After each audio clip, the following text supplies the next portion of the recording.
How are you? Hope you're fine. This is the Shy Yeti Show. 10, 9, 8, 7, 6, 5, 4, 3. Good luck, studio. Oh, it's the Shy Life Podcast. Oh, there's going to be some drama ahead. All I wanted was a pie, and then I hatched out of an egg. Okay, bring the mic over. He's ready to record. I see your mental condition is improving. Is it metaphorical? Is it deep? Is it deep? Boy, he's not all that shy as right. Blimey, Governor. It's the Shy Life Podcast. Hello, Paul. Quack, quack, quack. Excellent. 69, 669, 669. Bonjour et bienvenue au podcast The Shy Life. Hello and welcome to yet another episode of the Shy Life Podcast with me, Paul the Shy Yeti. How are you doing? Well, I'm all right. So what are we going to be talking about this time? Well, this is the fifth time we've done this. What is, you say? Well, we have the stars of Matinee Minutiae here to tell us about the goings-on of the fifth season of Matinee Minutiae, which has recently concluded. So we've got Toppie'S and DJ Starsage. And let's run the theme music. When we come back, we'll get them to tell us all about season 5 of Matinee Minutiae. Run that theme music. Darling, it's the Shy Life Podcast. Yes, but it's a positive thing, Paul. The High Life, the Shy Life. You won't find a cast of characters like this everywhere. I'll go anywhere for a potato. Delicious. Hello, campers. How are you? You quite like a Big Bang, don't you? Oh, yippee. Go Shy Yeti. Oh, I hope he hasn't found out my secret. Do you think he has? I love the Yeti test. It's my favorite thing. If you thought that was bad, just listen to this. Yeah, I'm strangely drawn to Yeti Andrew John's ankles as well. I could eat more body weight in crisps every day. Has anyone seen my hot sausage? It's all gooey and meaty. Yum, yum, yum, yum, yum. Oh, I can't wait for it to begin. It's the Shy Life Podcast. I like that. Yeah. Look, mommy, I'm famous. Marvellous. Marvellous, Paul. Hi there. And we're back. Toppie, DJ, how are you doing? Hey. Hi, Wayne. You know, it's so good to hear you. It's always an adventure in time travel when we share our cup of what is it? Bravity. Yeah. Well, this is becoming a bit of a habit. This is what meeting once or twice at the end of a season of Matinee. But this is the fifth year we've done this now. So. Wow. It's hard to believe. It is. And so shall we start at the beginning, I suppose? I think so. I hear that's a very good place to start. I know. I don't know, because I did think maybe we should do the season backwards so that the latter episodes get them. I know we always say we say too much at the start and then we have to rush at the end. So we could have done it backwards, but I think we'll be fine. I think there's maybe one or two less episodes this season as well. So we'll try and pace ourselves. Mm-hmm. The first episode of season 5 was a film called Two of a Kind from 1983 with Olivia Newton-John and John Travolta. Who selected this one? Oh, that would be my guilt. So, yes, that was not judgment. That was just I just wondered what made you choose that one. Well, from time to time, we're not very timely. In fact, Toppie and I have often joked that the basis for many of our selections is the video store next door to the Marionette Theater. You know, the one that's kind of a fusion of things, as a lot of small towns have. It's an Indian restaurant and it's a video store, and they dabble a little bit of everything. You know, they lost the franchise, so they're not Hollywood Video, they're Bollywood Video.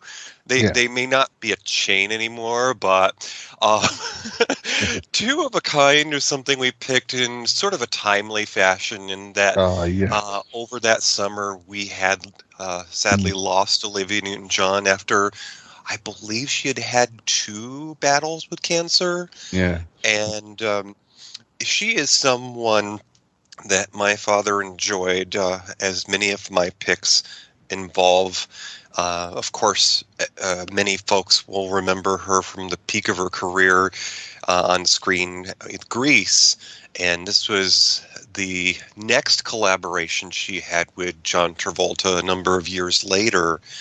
And I picked this because I'm one to introduce folks to a film that they may not have known about, but they enjoy the players, so to speak. So I was enamored by this because there's just so many different personalities on this. You've got Olivia Newton-John, you've got John Travolta, and then just to throw a wrench in, or maybe one of the spices you weren't expecting in the dish, we have Scavan Crothers, who was the handyman guy on The Shining.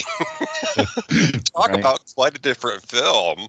And maybe the best little featurette casting coup was finding Oliver Reed to play Beasley, who's in this movie actually the devil himself. Yes, didn't you do some sort of little watch party of this? Because this is all coming back to me now. Mm-hmm. It's amazing because your seasons do across a year. It feels like about 5 years ago. But I'm thinking, I remember this must have been a watch party episode. When I guess it was a year ago. A year sometimes passes weirdly these days. But that's for sure. It's quite interesting because at the time this film came out, which was 1983, home video was still in its early days, where people were just being able to afford a VCR, and one of for lack of a better term, one of the shticks that was involved in this movie involved the devil himself playing with the real world as so much as having a remote control. He was fast forwarding, rewinding, pausing, and you got to see it as it was happening. There was even a food fight that they interrupted, and there might have been some inappropriate placement of appendages. Yeah, this of course is something that reuniting Travolta and Olivia Newton-John is enough to draw anybody back to the screen because they were so memorable in Grease and so likable together.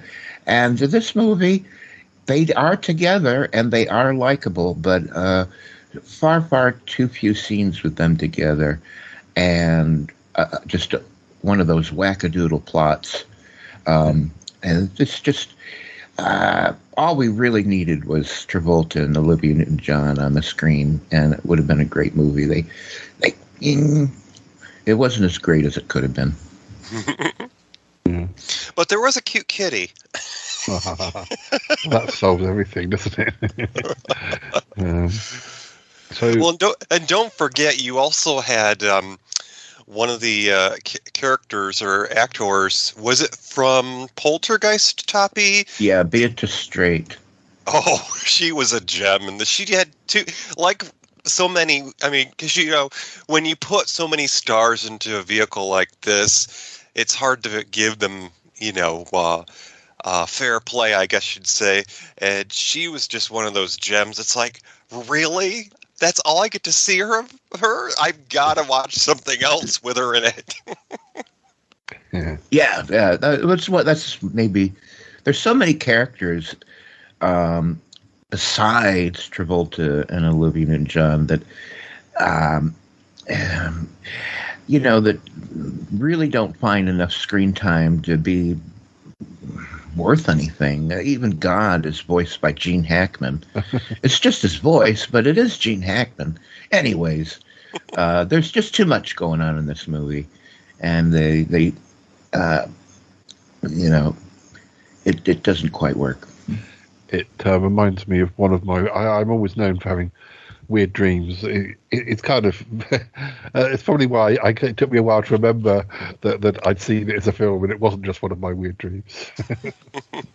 Now, the next film you reviewed was How to Make an American Quilt from 1995, which starred Winona Ryder and Ellen Burstyn. I don't really know that, but I know it says it's based on a novel by Whitney Otto. Yeah, this was a film that is, going on that theme of tribute. Of course, Two of a Kind being in tribute to Olivia Newton-John. How to Make an American Quilt was something that I chose because I had a fond association with it. A favorite teacher of mine from my school years had recently passed away, and it sparked a memory.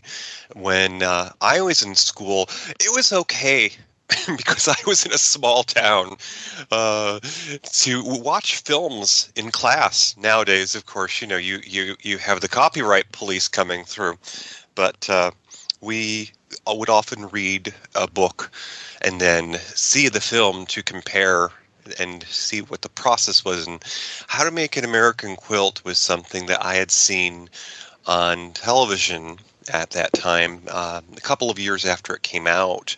And I remember bringing a copy of this into my favorite English teacher's classroom. And I just thought that this would be a great way to remember that teacher and to pay tribute to teachers because, as Toppie would say, might attest to, like with Ellen Burstyn, because I think he's more familiar with her career. Each of the actors represented a character with a piece of the story. Yeah, it's a memorable movie, a movie that should have and was and should only be directed by a woman, and that was Jocelyn Moorhouse. And the cast is phenomenal. Winona Ryder, Anne Bancroft, Ellen Burstyn, Kate Nelligan, Alfre Woodard. These are all strong actors, and this is a sublime, wonderful, wonderful movie. Yeah. So it's one I recognise the title of more than knowing much about it. But moving on to the next film, that's a relatively modern film for Matinee Minutiae. I might be wrong. Is it your most recent film? It's from 2021, Swan Song. Sometimes we do that. I mean, on our way in and out of the video store, those youngins, they keep talking about the things they've seen in the parking lot. Swan Song was something that I picked up on over the summer when we have Pride Months. A lot of the streaming services will categorize films. This is our collection of films recognizing Pride Month. They're directed by or acted by queer personalities. And so Swan Song was also perfect because I think in the timing, we were able to pay tribute to the star, Udo Kier, and I believe it was his birthday around then. But, this is somebody who, again, I had the advantage of having a co-host who may know a little bit more about a person's, background, their career. Udo Kier has been in so many more things, and this is just simply my first glimpse of him. But hubby has made an effort to try to familiarize me, and we have a copy of, a film that Toppie has warned me is possibly cringeworthy, and just an honorable mention, it was Flesh for Frankenstein. That we have it in 3D, no surprise, but Swan Song's just wonderful little small town story. and it's set in a town in Ohio. Toppie, what more would you say about Udo Kier? Only that I'll never forget it. What a movie. What a movie. I loved it so hard.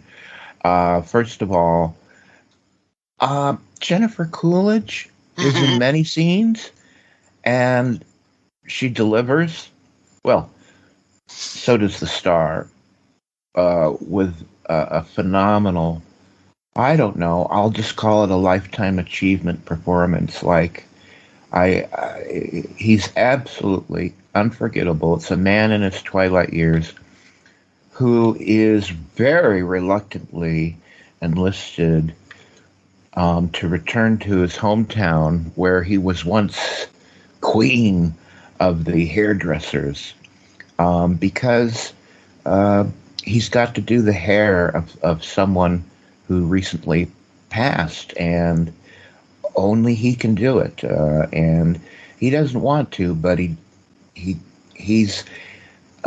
does. He gets himself out of this dreary life he's been living in a nursing home, where we see him just, what do you want to call that kind of behavior when you do something over and over? Repetitive behavior, folding napkins.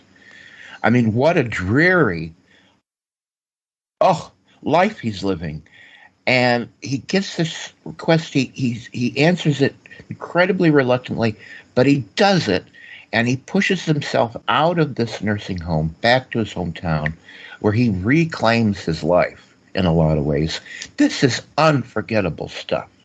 Amazing. You may want to see it. In fact, I've just clicked on Amazon to put it in my potential watches. And by the way, Linda Evans is in it. So there. Yes! Oh, I see. It's by a particular. Well, certainly it's distributed by Peccadillo Films, who do a lot of great LGBT releases that I already own. So, yeah, that's another sort of tick of if they're distributing it, then they must think it's pretty good as well. Oh, I see Linda Evans coming up on the trailer. I should put the screen down before I start getting distracted. Yeah, and also one of the best endings in a movie I've ever seen. I'm sure as hell not going to spoil it, but something happens at the very end. We see something, and it's amazing.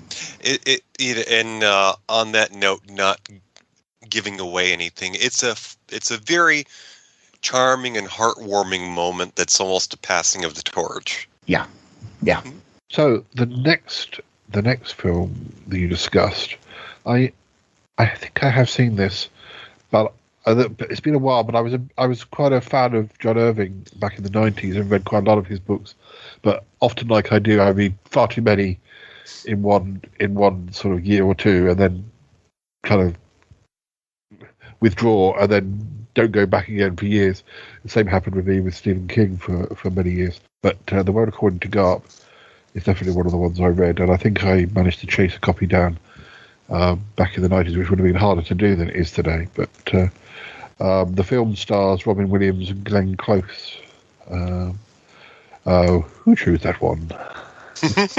Well, I'm the kooky uncle who used to gift a odd copy of a film that I would find in a discount bin, possibly because my parents groomed me growing up, and whenever a special occasion would come, parents are always looking for an excuse to shop on a budget. So I used to get a copy of a film that I recently enjoyed as a Christmas gift or a birthday gift. And so World According to Garp was actually gifted to me by a coworker.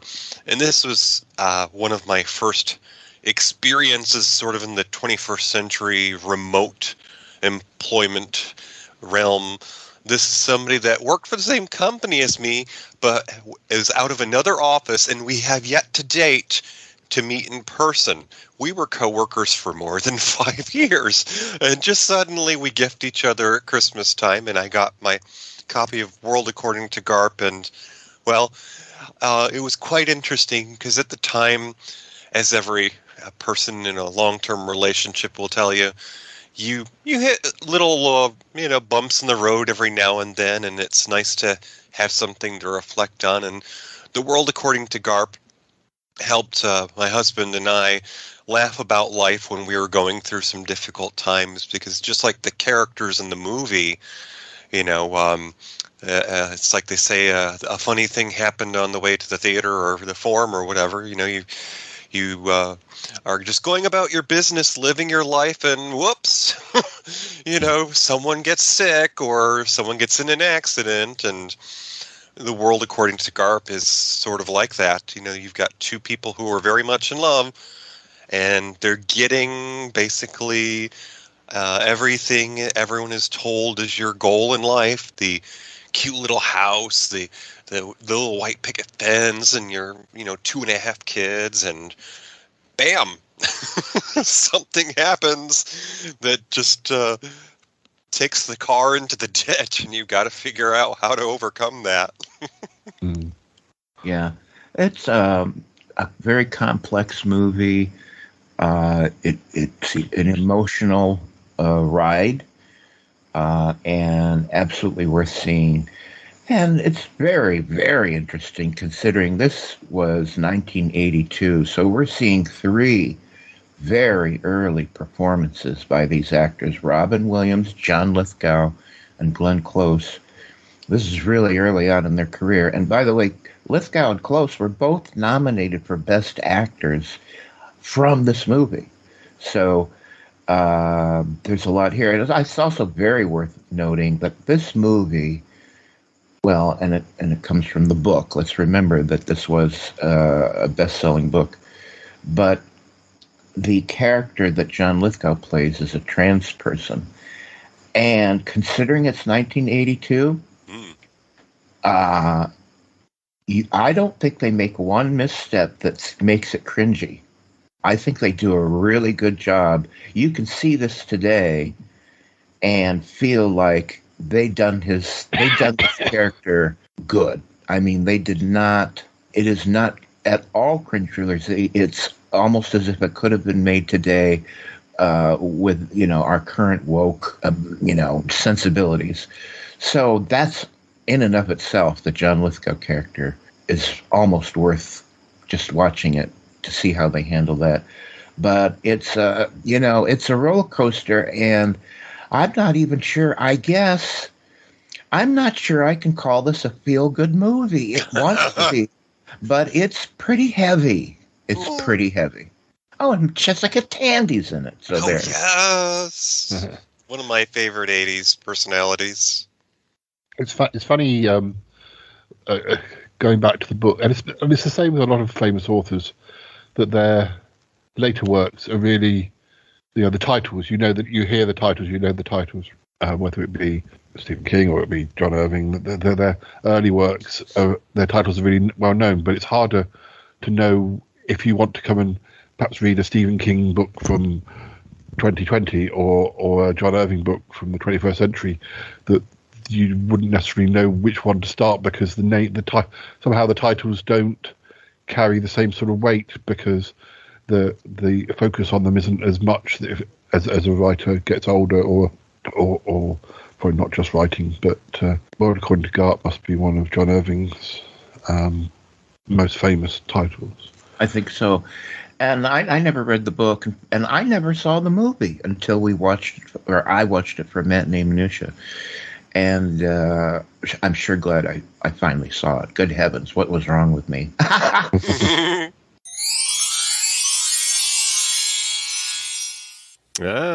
So tonight we're going to be doing things a little bit differently. There's 3 of us here at the roulette wheel.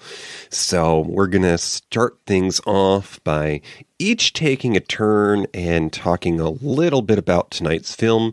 And namely, we're going to tell the listeners our initial impressions. If this was the first time that you saw this film, or maybe you've seen it before, but ultimately, what was your takeaway and, your first thoughts about it? So the first round goes to our guest of honor here. Matt, was this the first time you'd seen Home for the Holidays, or had you heard of it before tonight's show? Actually, I'd seen it twice before, maybe once every decade. And it's funny because I remember way back, I remember focusing on the love, the whole Dylan McDermott, the whole love aspect of it. And I thought so clarify this for me real quick, please. So who's the oldest sister? Oh, Joanne. She's the high-strung one.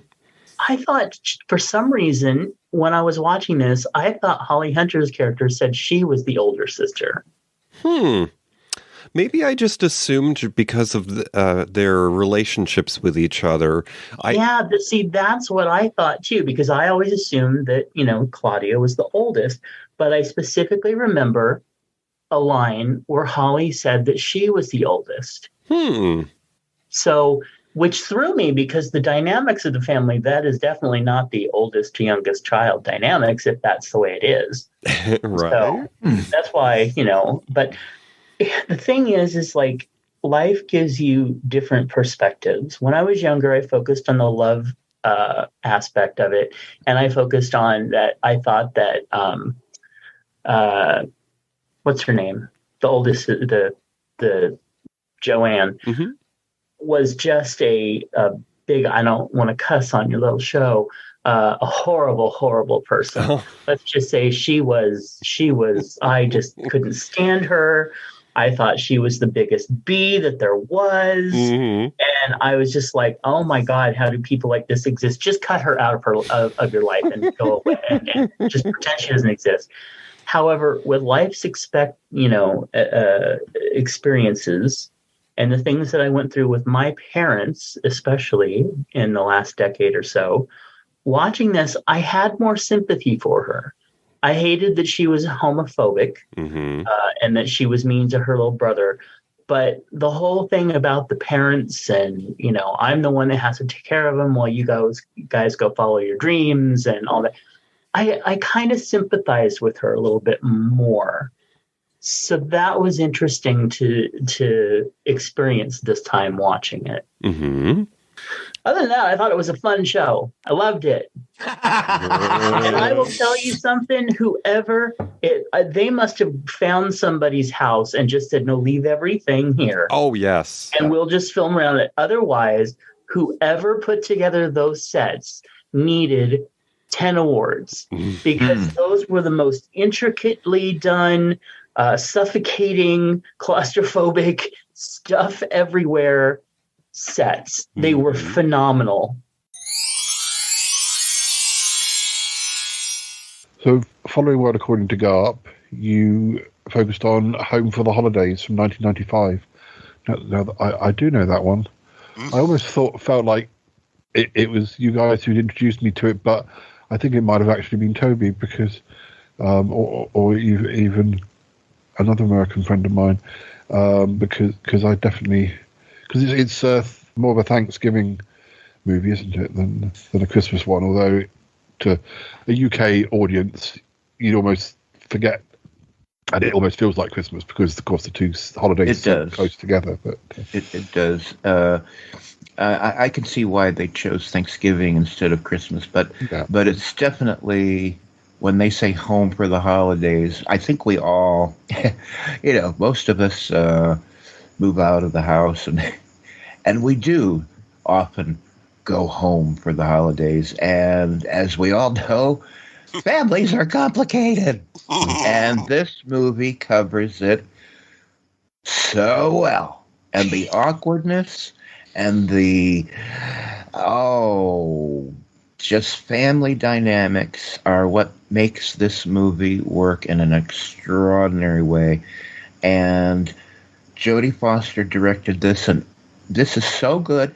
And Jodie Foster, if you're listening, please direct more movies. Please, you are so good. Anyways, this is a great movie. certainly it was a great movie. And, I think this is one of those films. It does happen where there's a mutual interest, because I know that just sort of conversationally, I had been aware of this movie for a while. In fact, I'm going to go out on a limb and say the first time I'd heard about it is when in one of Auntie Vera's old shows, where it was sort of a staple that time of the year, the season is sort of marked by viewing this. And I certainly thoroughly enjoyed it. This is one of those films that has celebrated actors in it. Anne Bancroft is the mother, and this is one of her last film roles. And this is one of those examples of me catching someone late in their career and me wanting to go back and experience their other accomplishments. It's like, I'm late to the party. What? This Anne Bancroft person who is so terrific as the mother, who has just been beaten down by the expectations of raising her family. And, you have Robert Downey Jr. in this film too. And it's so perfect because, as Toppie was saying, Jodie Foster directed this film. And, even though, I think it's a person's choice and if they want to lead a public life. And, if your career is about sharing stories and a direction, it's nobody's business who you share your dinner with. But this is an example, sort of like The World According to Garp, where we got, a sort of a unique opportunity to portray a transgendered person with John Lithgow in the 90s, well before either country, the UK or the US, had any sort of legal right to marriage equality. Here you have Robert Downey Jr., who's playing the brother who's an outcast because he's gay. And, one of the dirty little secrets is that he's gotten married. And that's part of the film. And I don't know that anyone out there could have been a better choice than Jodie Foster, who we know nowadays that she was, keeping things a secret. But it was just a terrific representation of that period because, as many of us know, you don't necessarily feel equal in your own family, especially considering, we don't all have the same life experiences. Mm-hmm. Yeah, and I'll just reiterate that it's very much an ensemble cast, but it's particularly interesting, as DJ said, to see Anne Bancroft. She's so good in it. But also, I can't think of a damn thing Holly Hunter's done that I don't like. She's amazing. She's amazing in this movie. And after getting so used to Robert Downey Jr.'s Iron Man Tony Stark, it is so great to see him long before that in this role doing an incredible job. And also, even Steve Guttenberg is good in this movie. How did that happen? Anyways, this is a treat, and it is a stinging comedy. It is so worth seeing. And we would be remiss if we didn't mention Charles Durning in this as the dad. I mean, between his roles on silver screen, in real life, this man made a living doing dancing. And, he may not have the body of the dancer later in life, but there are these terrific moments where he and his wife are still trying to keep the flame burning, and they dance in their kitchen. Yeah, these performances are real treats to see. We're digging up an interview with our favorite Dallas morning news interviewer, Miss Bobby Wyand, and she's interviewing Jodie Foster, the director of the film. Jodie, congratulations. Oh, thank you. Home for the Holidays. My kind of movie. I'm glad you liked it. Oh, great. Oh, yes. I had heard, good things about it. But wonderful cast, very honest movie. Yeah, very sincere, raw, real film, I think. What do you want audiences to take home from this movie? Well, I want them, to see themselves in some ways and to try for a little bit more understanding a little bit more tolerance between them and their family, because you have a lot to learn from them. I think Holly Hunter's character comes to the film thinking she has nothing to learn from these people or this experience, and rolling her eyes and looking at the time and looking at the clock and thinking, when's this going to be over? And by the end of the movie, she realizes how valuable that is, and how that those moments together, as imperfect as they may be, in some ways are really the point in life. So. Of course, I think that statistically, holiday time is a time of year when greater numbers of people go into depression for one reason or another. Oh, that's true. I've always had, Christmas has always been a weird time for me because, you do all the traveling and you get there and the kids are screaming and you say, but I don't have any, or, there's just all that kind of conflict. And it is a time where where you're meant to put your hands around a table and to basically say, oh, I vow unconditional love to these people that are driving me crazy. And that's pretty hard to do.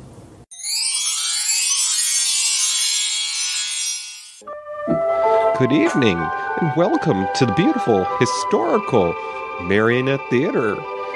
The holidays are upon us, and this evening we're visiting a Christmas classic set in the late 40s.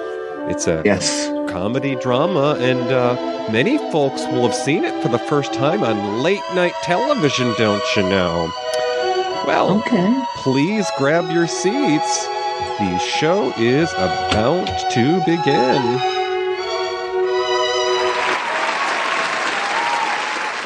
Your next choice, you went really far back to 1947 for Miracle on 34th Street,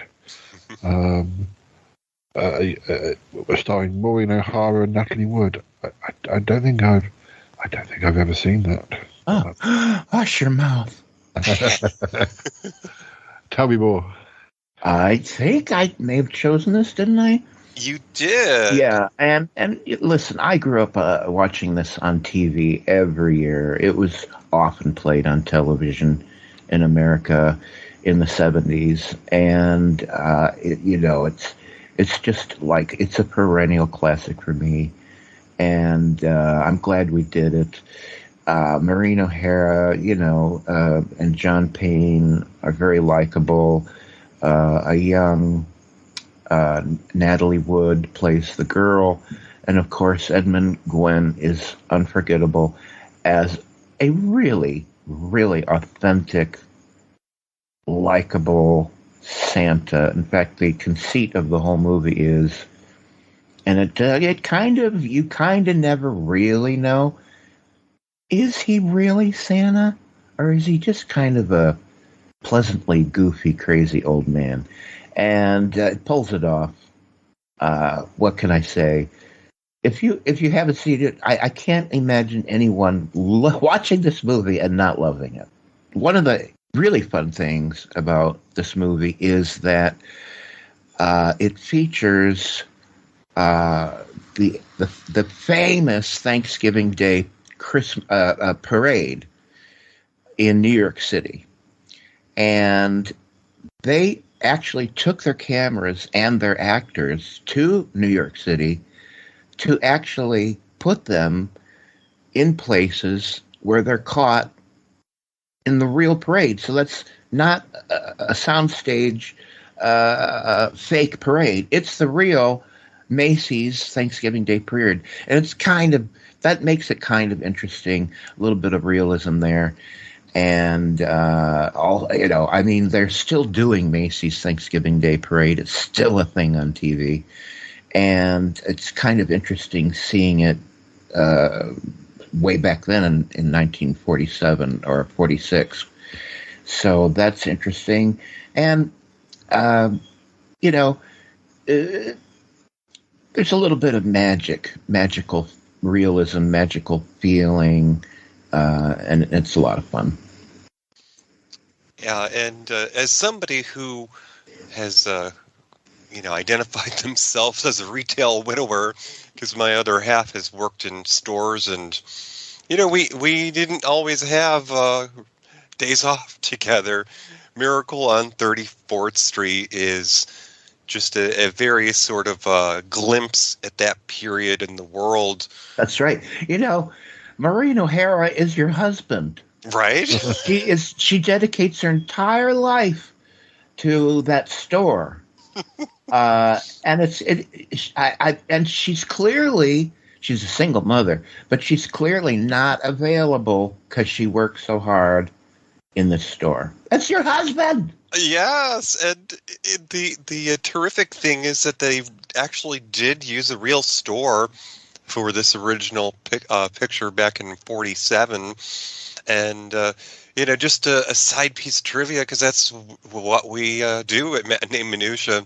Years later, when they remade the film, they could not get the sign-off or endorsement for Macy's to use the Macy's name, because they didn't want to risk the chance of children questioning whether or not there was a Santa Claus, so we made up a store name.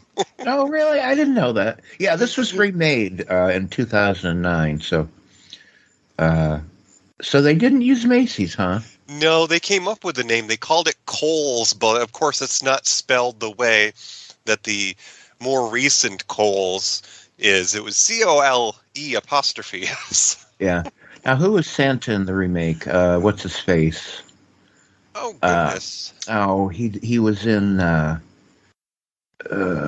first dinosaur movie there. He plays the guy that finances the expedition in Spielberg's first special effects dinosaur movie. I called it dinosaur movie because I can't remember the name. Richard Attenborough? Yeah, isn't he Santa?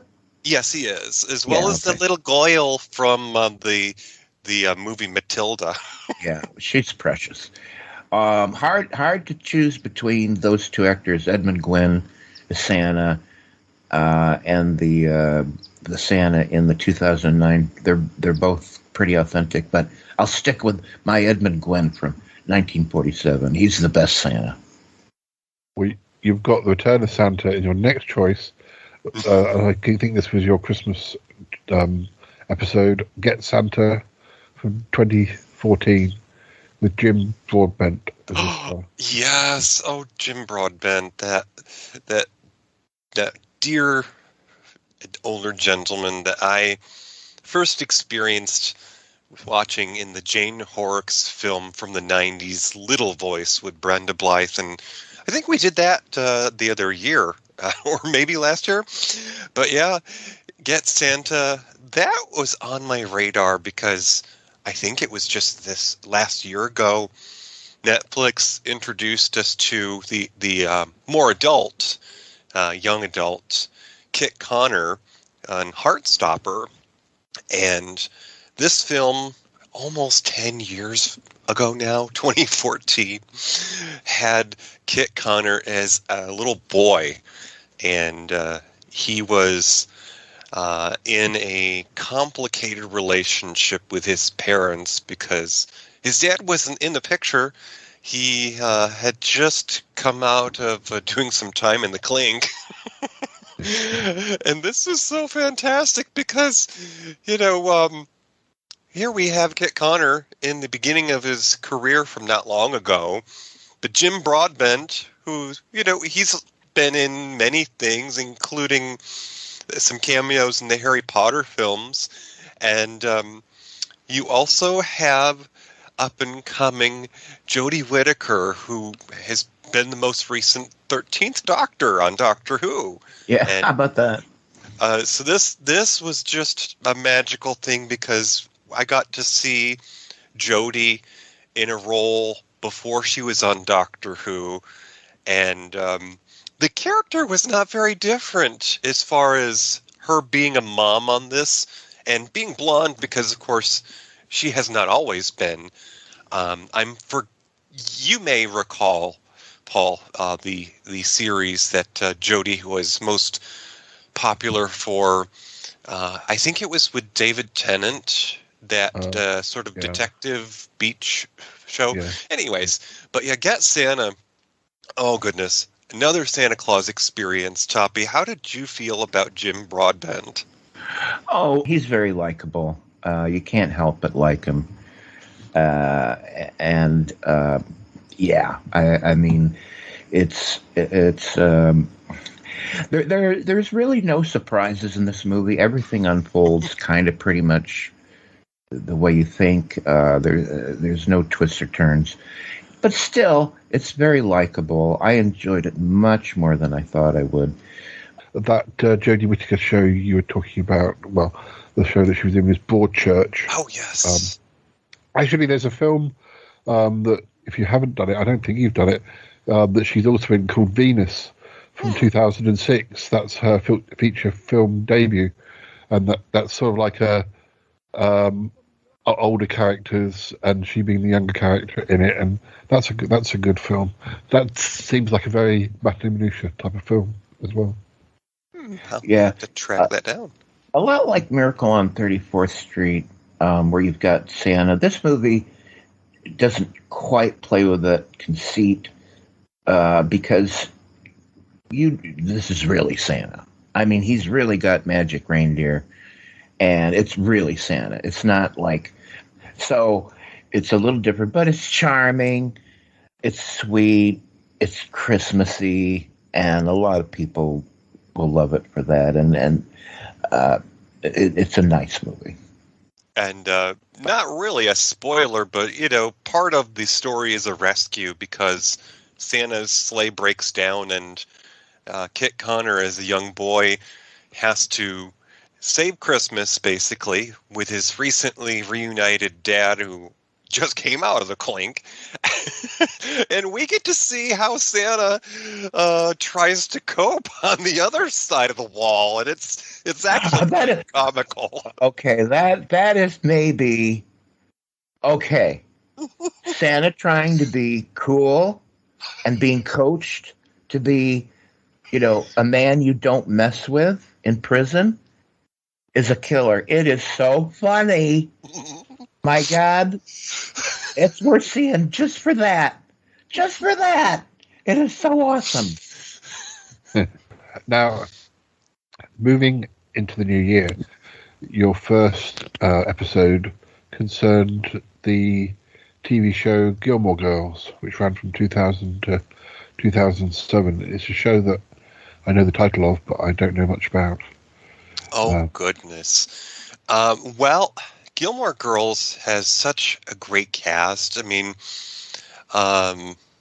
is his name Ed Herman plays the grandfather in this, and of course, this is the later years of his career. He got his start in the late '80s in such films as Bette Midler and Lily Tomlin in Big Business. He plays a lawyer. But plays a similar type in this as one of the supporting cast. Gilmore Girls is something that I was introduced to by a roommate that I had in Colorado. This was a college kid who grew up in a single-parent family, and it was a few years apart from my age. So he had a greater appreciation because this is what he watched as he was in his high school years. But Gilmore Girls is such a perfect medley of the story of being a single parent and being in a small town, because it's also about being under the microscope. When you're in a small town like that, everybody knows your business. So of course, everyone knows the young mother who stubbed her toe, as they say, when you have a kid and you don't have a ring on your finger. And well, it's no mistake that her parents, the grandparents in this, were well-to-do because they had high standards, and well, she fell from grace. It's just, but Gilmore Girls has such a wonderful cast. In fact, hubby told me, or showed me rather, that like Edward Herman, who plays the grandfather, the lady who played the grandmother on this is somebody of a celebrated career, and she got her start on stage. And let's see, I'm looking up her information. Let's see, Kelly Bishop. She's been in a lot of things, and in fact, I think she's in sort of a mobster show now on Showtime these days. But in the 80s, she was in a musical, and I'm forgetting the name of it right now. But if you look up Kelly Bishop and musical, you'll see quite a few things from the 80s when it was all song and dance stuff. But Gilmore Girls, just so heartwarming about the small town experience and a single parent trying to make amends from that fall from grace. As a TV series, it's got a nice feel. The characters are interesting. The performances are charming and really quite nice. And I would say, by and large, each episode is self-contained, but it's got nice continuity in that it references itself in past episodes, and there are undercurrents of story arcs that run through the whole thing and then are fleshed out in certain episodes. So it's great in that way. It is so off the path of what a network series used to be on TV. It was a police drama. It was a medical drama. This is so far more sophisticated than anything like TV used to be, and it's commendable just on that itself. And nice, really nice stories. That and characters above all and beyond, you care about them. So this is a great series. And it introduced us to Melissa McCarthy at the beginning of her career. Just an aside, I looked back, and Kelly Bishop was associated with a chorus line in the 80s. In fact, she won a Tony Award for Best Performance. Yeah, totally worth seeing. Moving on to your next film, you chose Jupiter Ascending, 2015. Who chose that one? Oh, that would be me. This is something that is sort of a related thing. In fact, I will give you a sort of a kernel, a breadcrumb, if you will, going into our 6th season, and I know we'll get to more of that later. But we're inspired sometimes by things that are related, and Jupiter Ascending is something that I had been thinking about for a while because it has strong resemblances to other things we've talked about before, including Flash Gordon. And this was very inspired by that sort of spacefaring adventure with a hero that's battling an unknown force, and of course everybody in their ordinary everyday life on Earth is unbeknownst to this. Just it's sort of like Men in Black, where there's danger everywhere in everyday life, but most people are just oblivious to it. And this just reminded me a lot of Flash Gordon in the grandeur and the spectacle of these scenes and the costumes. And I'll leave you. But in no way, tongue in cheek. Like Flash Gordon. This movie is there's none of the wink wink. We're being clever. Right. Yeah, but yeah, I get the. Well, it creates a world, and we know that the people that created this, they wrote it and directed. And I'm going to pronounce the name wrong, but I know DJ knows how. Wachowski? Yeah, I think you're right. Yeah. Okay. I don't think we call them the Wachowski brothers anymore, but they're the Wachowski sisters, interestingly enough. And they did The Matrix.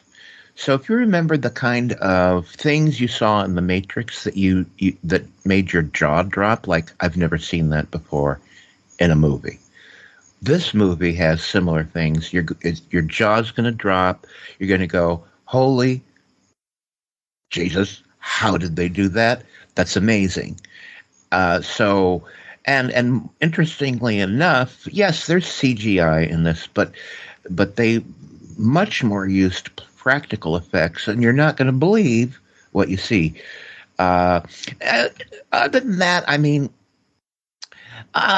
it's a space opera. It makes a world. I talk about caring for about the characters and what happens to them, like Gilmore Girls. Is probably what's really lacking for me. Is there's a lot going on, and at the end of the day, I'm not sure I cared a hell of a lot, but. You will see things that will make your jaw drop, and there's a lot of other reasons to see this movie. But it's 2015 was a long time ago, and it's amazing what they did in this movie, special effects wise. I mean, the other part of this that was so appealing to me, in that it sort of recreates the energy and the excitement of Flash Gordon, is that it has Mila Kunis in it, in possibly one of her first film roles outside of her run on that 70s show. Not only is it a Wachowski film, but we also have some other talents in here that we've just been introduced to around that time. Like, I mean, who wouldn't like to have their day saved by Channing Tatum on rocket boots? And we have... I have to say, maybe this may be shallow, and I don't care. The fact that he's in this movie and he's stunning helps a lot. But we also have Maria Doyle Kennedy, and she is playing the lead character's mother, who's, she's a lady who gets, she's a toilet cleaner, as Toppie would say. Yes, that's right. I forgot about that. Hey, she's a goddamn toilet cleaner in space. This is the one time Toppie had an opportunity to see his life's fantasies played out on screen. God, I forgot all about that. Maria Doyle Kennedy plays the lead character's mother, and some of you may remember Maria Doyle Kennedy was in a really wonderful, I want to say UK series, but I think it was filmed in Canada, and it was that show about the clones. Paul, do you remember the show about the clones? Not the humans. It was Orphan Black. Oh, yes. Yeah. So Maria Doyle Kennedy was a mother figure in the Orphan Black series, which, had the wonderful Tatiana Maslany. But anyways, Channing Tatum, Maria Doyle Kennedy, and up-and-coming Eddie Redmayne, who most of you will know from the Fantastic Beasts series. And this was a treat to see because, as I say sometimes, I like to experience actors out of their element. And my favorite thing is to watch films where comedic actors are in serious roles. They're branching out. Well, Eddie Redmayne is playing a baddie in this. and that's the polar opposite of his characters in Fantastic Beasts. So, if you have enjoyed him as a good guy, see how powerful he can be as a bad guy. Now, your next film, I actually confused this with another film to start with because it's Murder by Natural Causes, and initially I thought, it's that one with Peter Falk in, but that's Murder by Death. But the weird thing is, I mean that Murder by Natural Causes was made by the makers of Columbo, so there was a Peter Falk connection, but it's not the film I think it was, so I don't know anything about this one. So I chose this one, and I just because I saw this when it originally aired in 1979. Television. It was made for television, and I never forgot it. It was just a clever, fast-moving mystery. It's a crime mystery, and it was created by it was written by the creators of Columbo. It's got a lot of that. I mean, they're good at that stuff, crime mysteries. And this movie has it all. It's a very small cast. And it's Hal Holbrook, Catherine Ross. I mean, these are veterans. They don't miss a beat. Richard Anderson, we know him from $6 Million Man and The Bionic Woman. He was, who'd you call him? Who is he in that? Anyway. Max Goldman. Wasn't that his name? Geez, now I can't remember. But anyways, he was Steve Austin's boss man. Oscar Goldman. Oh God. Okay. Anyways, and then Barry Bostwick. Yeah, Barry Bostwick is in it, and this is a tight, nice little. You don't really know what's going on kind of movie. I mean, it's clear what's going on, but you're led down paths that turn out to be false. So it's clever, it moves fast, it's a mystery, and very satisfying. And it sounds old, 1979, and it is, but it's a nice piece of television film. And the thing I didn't know until I researched it is, Columbo, the first iteration of Columbo by Richard Levison and William Link was a stage play. That was their first iteration of Columbo. And then they brought it to a television movie. And then it became, an ongoing event.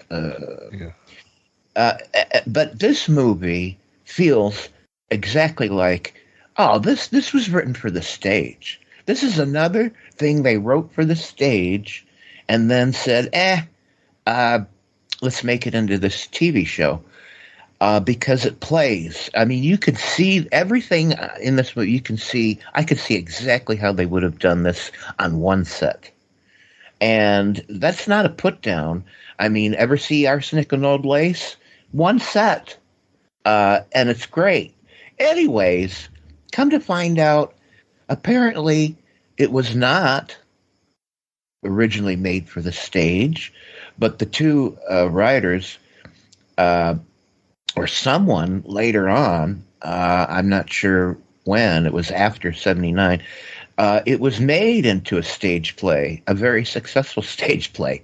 So it started as a TV movie, but it was made into a play, and it had a great run someplace. I don't know if it was Broadway or not, but anyways, that's Murder by Natural Causes. And what appealed to me about this was when the suggestion was pitched that we watch this. Is Hal Holbrook is most famously known as being Dixie Carter's husband of Designing Women fame. Of course, we've talked about that installment in Americana.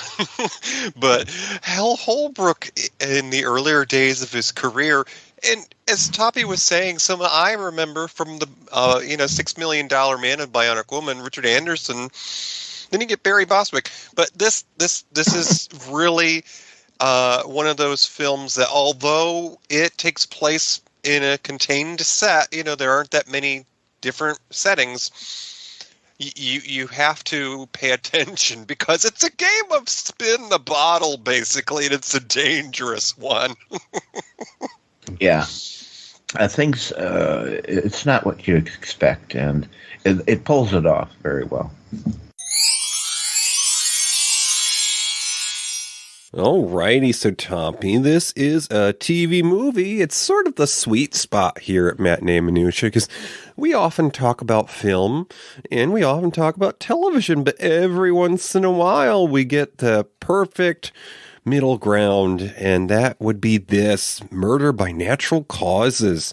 Now, this aired on Saturday because, people didn't have they didn't go out to the bars or anything back then, People didn't have lives back then. That's what you were about to say. Well, let me rewind that. Actually, back then, people used to plan their lives around the boob tube because we didn't have home video. You couldn't record your favorite programs, and you certainly didn't have a DVR. That was a lot later.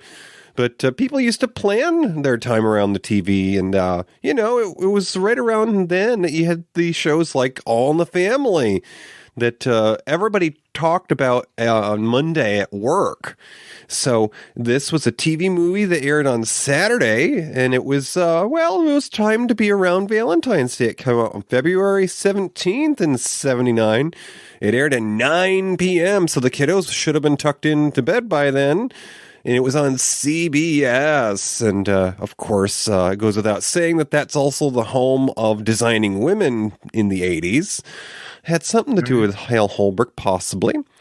But if you were up and around back then when this came out, something else you could have been watching if you missed Murder by Natural Causes that night, you could have been seeing on ABC one of the long-running show episodes of The Love Boat, or, because this was a TV movie, it was more than an hour. Also in that time slot from the 9 to 10 time would have been Fantasy Island over there on ABC.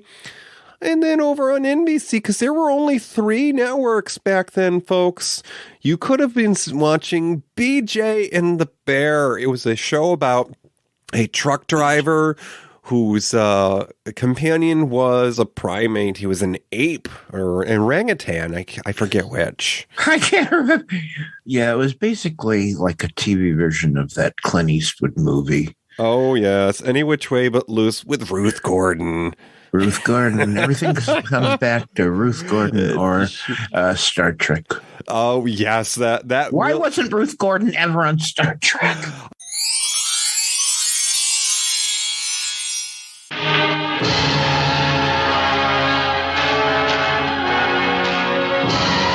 Dick Zanuck called me on the telephone and said, I have a wonderful project for you, and it's called 1 Million Years BC. I realized that it was a dinosaur movie. And I called him back and I said, I don't want to make a dinosaur movie. He said, but you have no choice in the matter, dear. You're under contract here, so you'll go.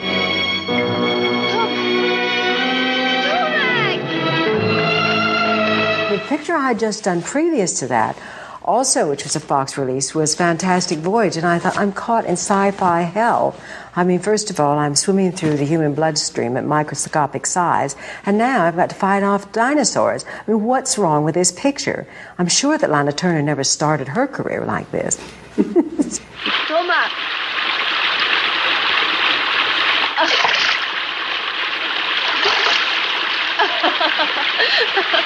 The thing that changed my mind completely was the next issue of Time magazine came out, and when I got it on my doorstep, it had the whole issue was about swinging London and how everything was happening in London, and there was this whole cultural revolution, Carnaby Street and all this, and I thought, well, that can't be too bad. I'll go to London, I'll do this turkey, and then everybody will forget about it, and I'll have myself a great time. So I sort of happily got on the plane, and to go to London and to shoot in the Canary Islands, which is far removed from the streets of London, and we shot at all these scenes on the top of Tenerife and Lanzarote Islands in the Canary Islands. And you had to drive from a pensione all the way out to where it was just lava rock, no telephone poles or anything. And it was snowing. It was freezing, freezing cold. And I got the worst case of tonsillitis, and I almost died from it. I was frozen solid. Next up, you went back to 1966 to discuss 1 million years BC with Raquel Welch. And Did John we do that? Yeah, sorry. I think that's another one we chose to do because someone passed. Raquel Welch passed. Yes. And we just decided, well, Raquel Welch made a lot of movies, but the movie that landed her on the map and made her a household image and name, because that iconic picture of her in those animal skins, I mean, that picture was everywhere, and it launched her career. But 1 million years BC is a science fiction. Well, yeah, it's science fiction, right?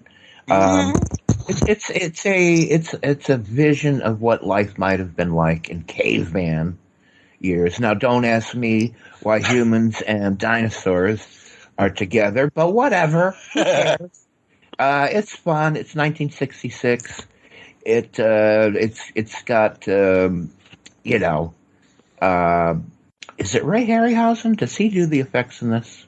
If it's not him, it's one of his contemporaries. Yeah. Anyways, look, I mean, if you want to see the movie that launched your career, this is it, and it's fun. A little dated, but it's fun. Oh, it's just it's a perfect example of this name, but see how they got their start.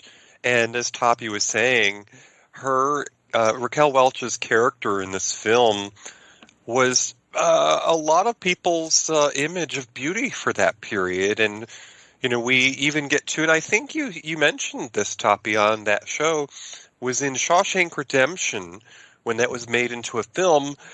The poster of Raquel Welch was in the film. It was in the prison cell covering up their escape path. That's right. Yeah. That was, a wink and a nod.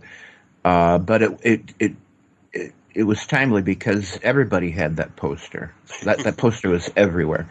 By the way, I just looked it up, and yes, the great, and I do mean great, Harry,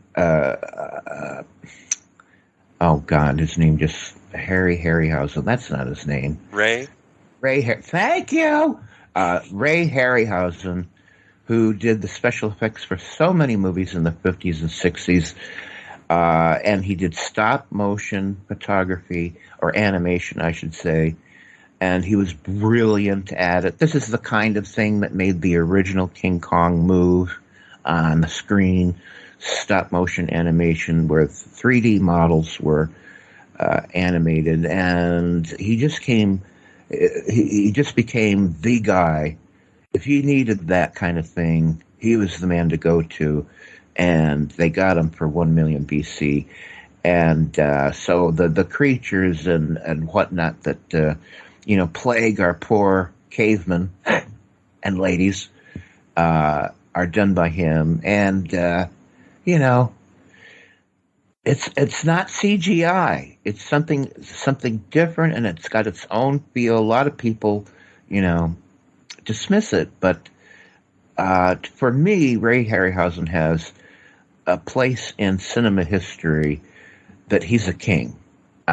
He's like, wow, this man, wow. Anyways, so if you just want to see something he did, it's another reason to see 1 million years BC. Next up, you chose the film The Paper Chase from 1973, comedy drama. I don't know that one. It's got Timothy Bottoms, Lindsay Wagner, and John Houseman. Yeah, I chose this one. Again, this is a movie I didn't see when it came out. I was far too young. If I had seen it in 1973, I don't think I would have appreciated it. I saw it around 1980.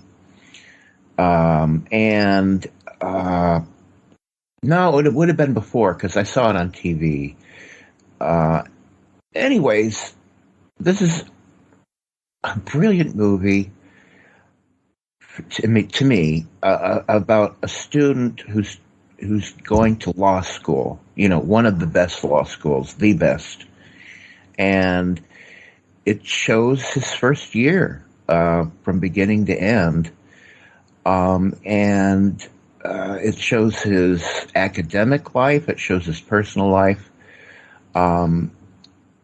The performances are brilliant. It has the mark of an early 73 movie in that it feels like a early 70s movie.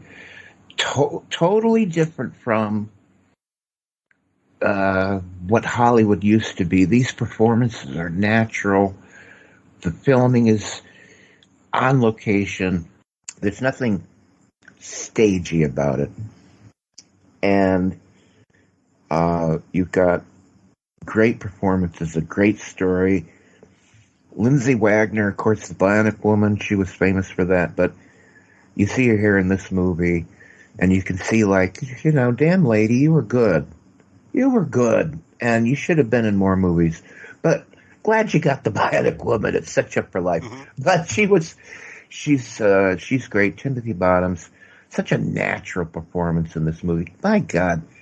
An amazing, and of course the guy that plays the big professor, the big scary professor. It's the performance of his career. I mean, it came late in life for him, but this is it. I mean, it's the movie he was born to play. Why can't I remember his name? John Houseman. Thank you. John Houseman was involved in theater and movies forever, like Ruth Gordon was. But he started acting in a couple of movies, and he landed this role, but it defined him for the rest of his life. And he was very, not very, but he was in his later years when he did this. And it is what a great character. Anyways, I can't say enough about this movie. Oh, I personally think that if John Houseman had been born a generation later, he would be the voice of our car navigations. Why hasn't somebody done that? Oh my God. That man had such a presence, and of course, my first introduction to him was on a 80s sitcom. He played the grandfather on Ricky Schroeder's television debut, Silver Spoons. And then a few short years later, he was in a movie with Bill Murray, which was a modern take on A Christmas Carol. That one was called Scrooged. But he had a performance in that where he was just simply the narrator. He was reading the Dickens story for the purpose of the film. And Bill Murray said, of course, everybody's favorite old fart reading a book. But this was, years and years earlier. I don't even know that John Houseman's character was supposed to be close to retirement, but he was the man to impress because he was the professor. He wasn't even called, professor or whatever. They just called him by his last name, Kingsfield. Yeah. You knew that he was the guy you had to impress if you wanted to be successful in your law career. Yeah. And, the big appeal to me on this was, of course, Lindsay Wagner, because, of course, I grew up watching reruns of Bionic Woman, and what a charming presence. I mean, it takes a amount of talent, certainly, to play characters that are meant to be, sort of embodiment of feminine beauty, but they don't sell themselves cheaply. They're not scantily clad. She wasn't wearing a fur bikini, for goodness sake. She was fully clothed in most of her scenes, but the magical element was the charm that Lindsay Wagner brought to the character, and you couldn't help but be drawn in as the young college guy as he met her on the street in the beginning of the film. And it just goes from there because it's Lindsay Wagner. You can't help but fall in love with her. Right. Yeah. And by the way, the character Lindsay Wagner plays is the daughter of Kingsfield. And this student is really taking a chance getting involved with the daughter of Kingsfield. But it's a nice thing. Interesting final word is that this became a television series. And Houseman said, you better cast me as Kingsfield, or I'm going to have a hissy fit. Well, of course, they did cast him, and he was able to get a lot more mileage out of the Kingsley character in a very, very good one season. It didn't last, although it came back on Showtime or something. Another dozen to maybe 20 episodes long, quite a bit after actually the original network series went. And, it may tell you something that people thought, this TV series is so good, we're not going to let it die, because it doesn't happen often that a show bombs from lack of viewers, that some other network, in this case Showtime, said, wait a minute, we're going to get this because this is a freaking great series. And it was great. And the only person, just so you know, that reprises their role from the original movie is Houseman. But anyways, Paper Chase. You should see it. Your next film was View from the Top from 2003. Now, you had a special guest for this. Actually, this was the second time you had a special guest because you had Matt Burlingame earlier in the season. But I forgot to mention that when we did the film that he was talking to you about.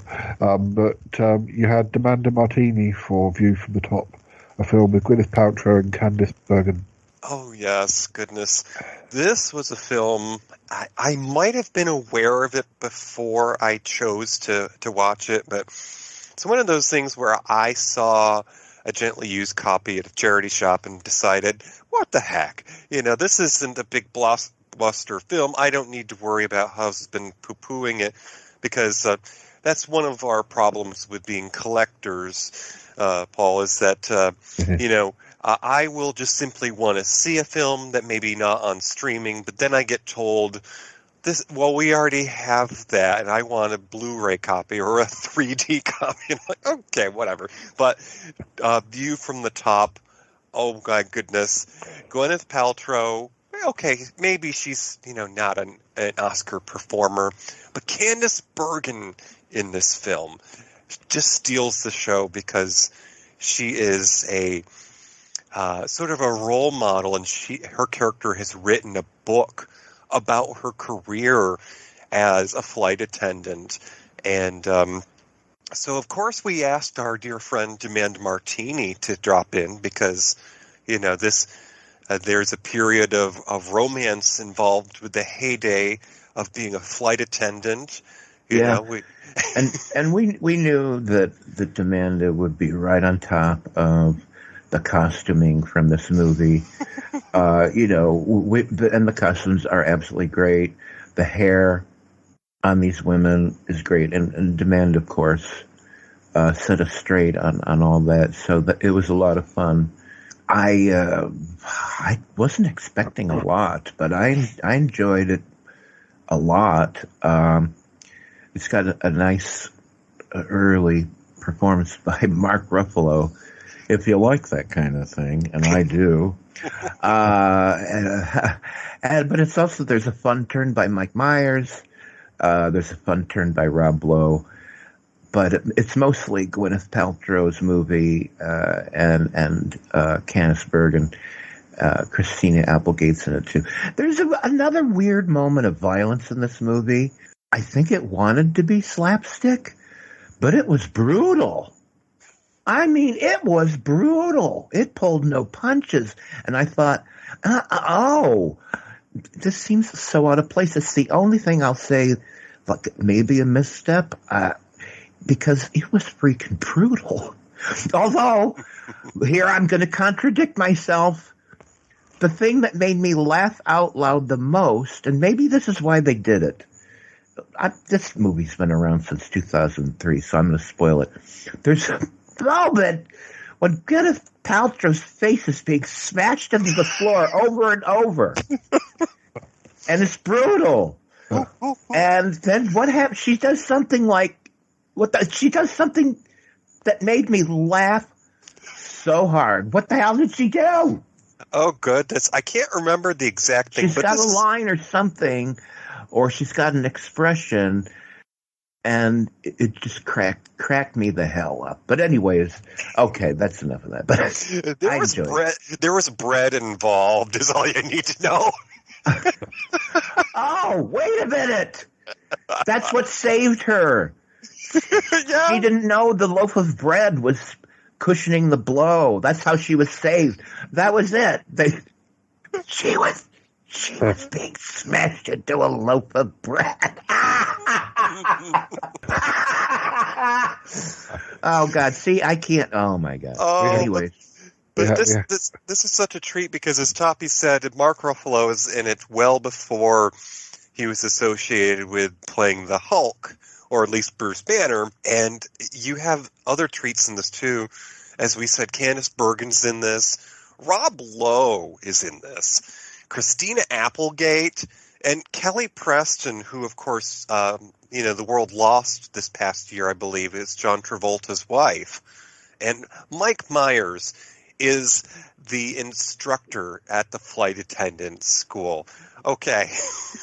Physical comedy. And it actually worked for his character, too, because he was somebody who had a vision impairment, and he wanted to achieve more in his career. But, the takeaway from it was that he was educating and helping people achieve their dreams. Next time you covered after that was The China Syndrome from 1979 with Jane Fonda and Jack Lemmon, a thriller. Yeah, I chose this one just because you can't beat a nice thriller. 1979, The China Syndrome. It's a bit of a disaster movie too, kinda. So a disaster thriller, if you will. James Bridges and Jane Fonda. Oh, I'm sorry. James Bridges directed the movie. It stars Jane Fonda, Jack Lemmon, and Michael Douglas. They're all great in it. This is a very early performance by Michael Douglas, long before he really caught on with audiences from Jewel of the Nile and other later movies. And it's very much Jane Fonda's movie. And it's a great story. It's well told. It's expertly shot. And it's an effective thriller of a nuclear power plant that has an accident and then tries to cover it up. And the efforts of reporter Jane Fonda trying to get the real story from insider Jack Lemmon, who finds out that in the construction of the place, there was less than desirable materials used, and that photos that were supposed to document authentic, proper materials were faked. And it goes on to quite a climactic conclusion. So it fulfills being a real thriller. And for me, part of the fascination I have with this movie is that in real life, at the exact same time this movie was released, America had, of all coincidences, America had a nuclear plant accident. 2 Mile Island had a partial. Well, they had a water cooling problem that pretty much could have been the end, and it didn't happen, but it sure could have, and it happened exactly the same way. There's no way these are actually connected. It's just a coincidence. But one of the things that sends Jack Lemmon into and the entire room of power plant operators into a tailspin is that there's a dial that doesn't work. And Jack Lemmon's looking at it, and it seems to indicate something, and he taps it with his finger, and suddenly the dial goes into the red, and they are in trouble. Well, it was exactly a faulty dial that wasn't working correctly that led to the real life 2 Mile Island. Just weird. And this thing lasted for days, and it was really scary. I live nowhere near it, but I mean, it's close enough where I like, it was like, God, we really, I mean, this could melt down, and we didn't know if it was going to happen or not. And it was like, holy shit. And then the movie came out at the same time. Weird. Anyways. But most of all, it's a great thriller, so see it. Yeah, this was on my radar for a little while before we actually got to watching it. Certainly because I had been exploring Jane Fonda's career, but I also enjoy Jack Lemmon. That was one of my father's favorite actors to follow. And so I had this on my watch list, and I did finally watch it for our discussion.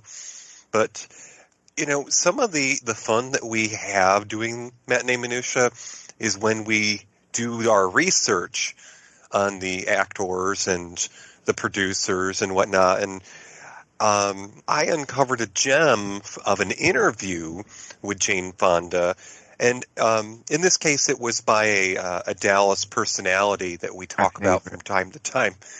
Bobby Wyant, she's a broadcast journalist who I believe has retired in more recent years, but had quite a long career. And anyways, it was just brilliant because she asked Jane Fonda what the experience was like researching for the role. And so, of course, she actually spent time with a reporter. But that just it goes to show you what Jane Fonda brought to this role because, at its time, people knew her as the controversial celebrity who would voice her opinions, of course, at that time about the Vietnam conflict. And so she was lending her voice to another controversy, our dependence upon nuclear energy, which it was, I believe, in its height in this period of time. So she played a very important part in getting this story out there, and I'm sure that there were probably many people who would not have paid attention to the subject matter if it hadn't starred her. And believe it or not, the real life accident propelled people to go see this movie. So I wonder how well it would have done had not 2 Mile Island happened. Perhaps not as well, because it's a legit thriller. But I do know that out of curiosity and just like weirdness, people flocked to this movie when the real life accident was going on.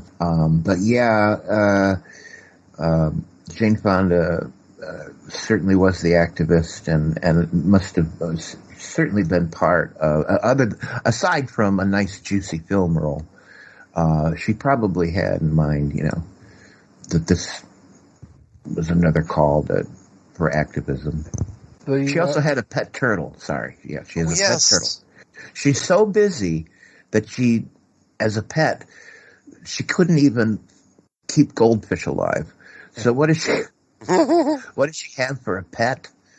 A tortoise that roams around the house.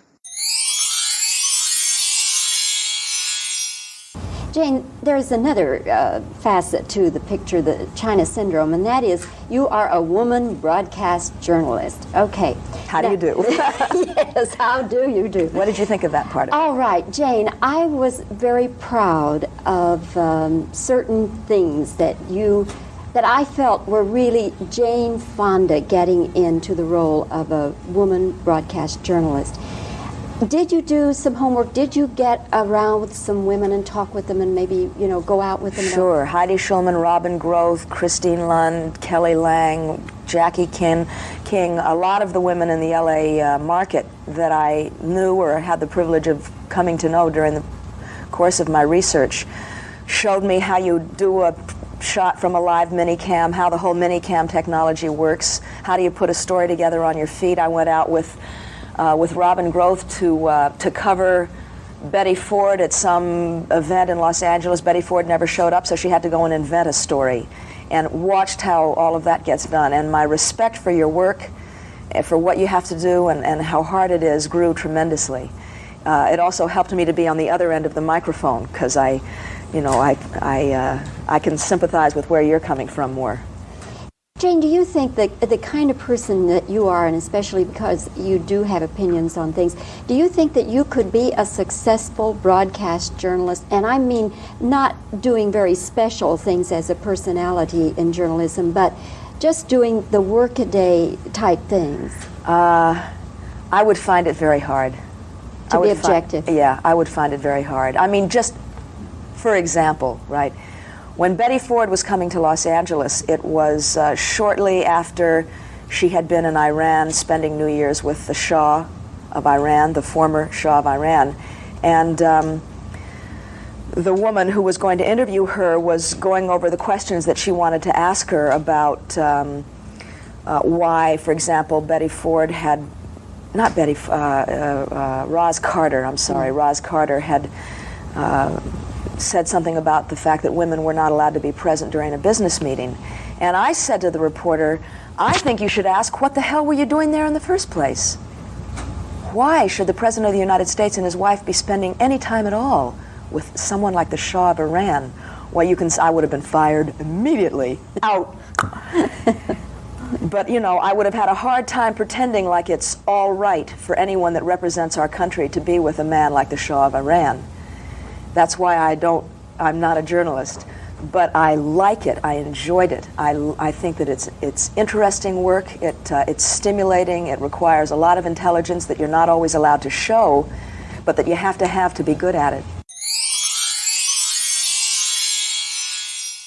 We're coming to the last few films now. The next one is The Prestige from 2006, starring Christian Bale and Hugh Jackman.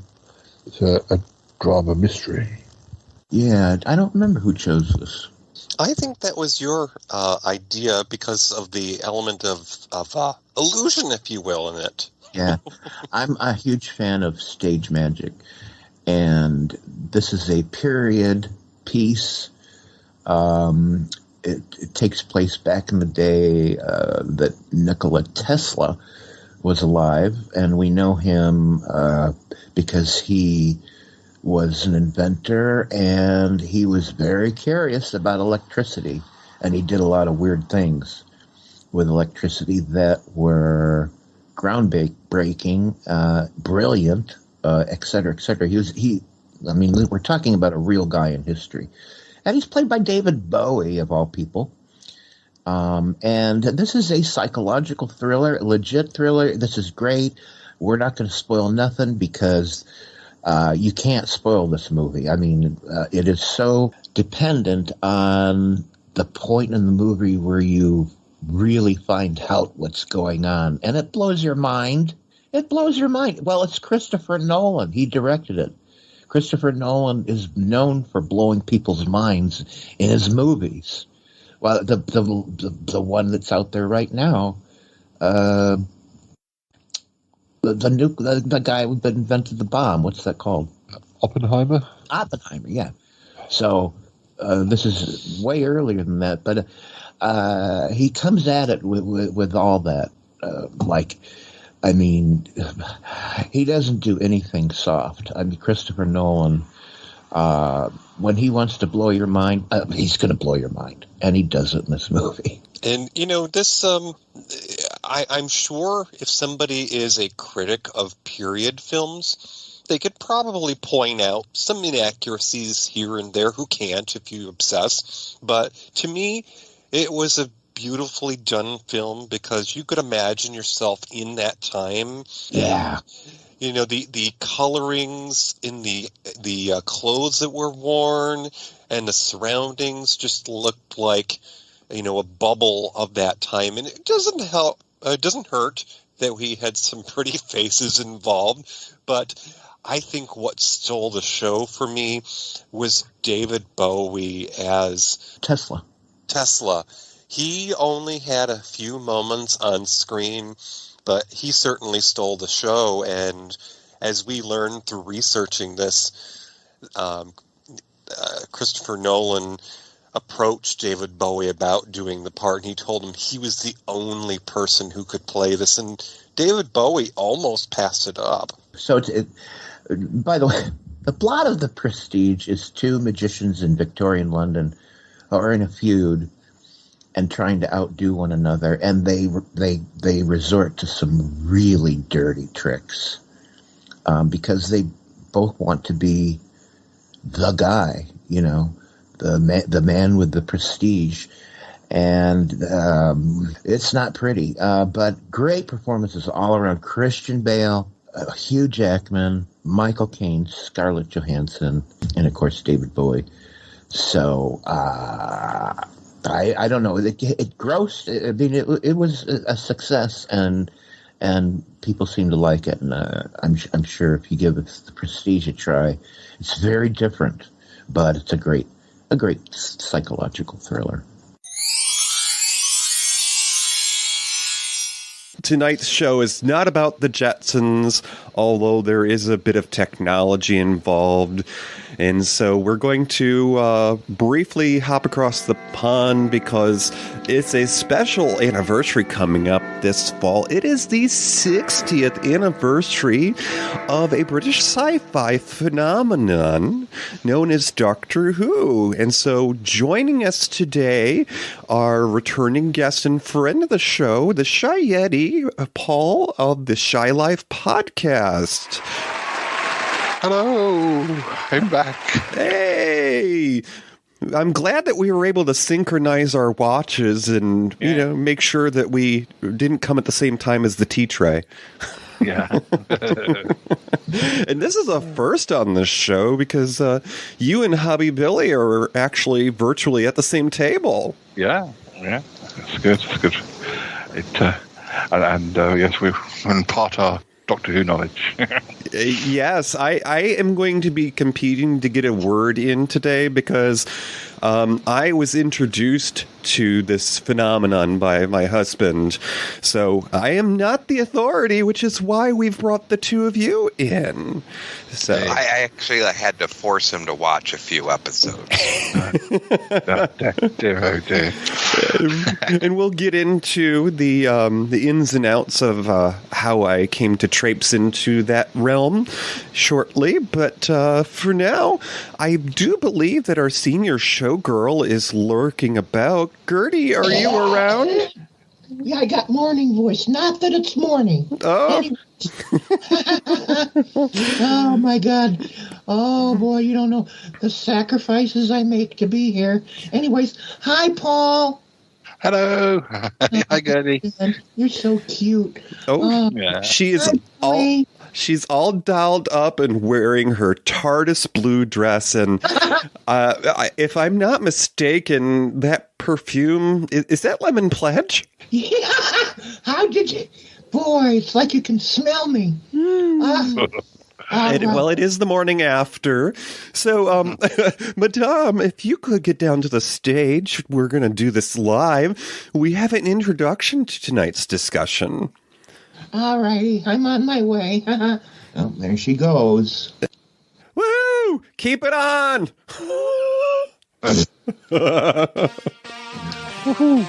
Doctor is a misunderstood, kindly older gentleman whose inventions include a mysterious time machine.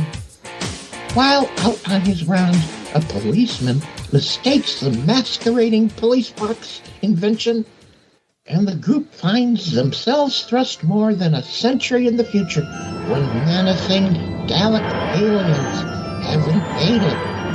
Will they free their time machine from the fallen rubble? Will the Doctor find his lost granddaughter?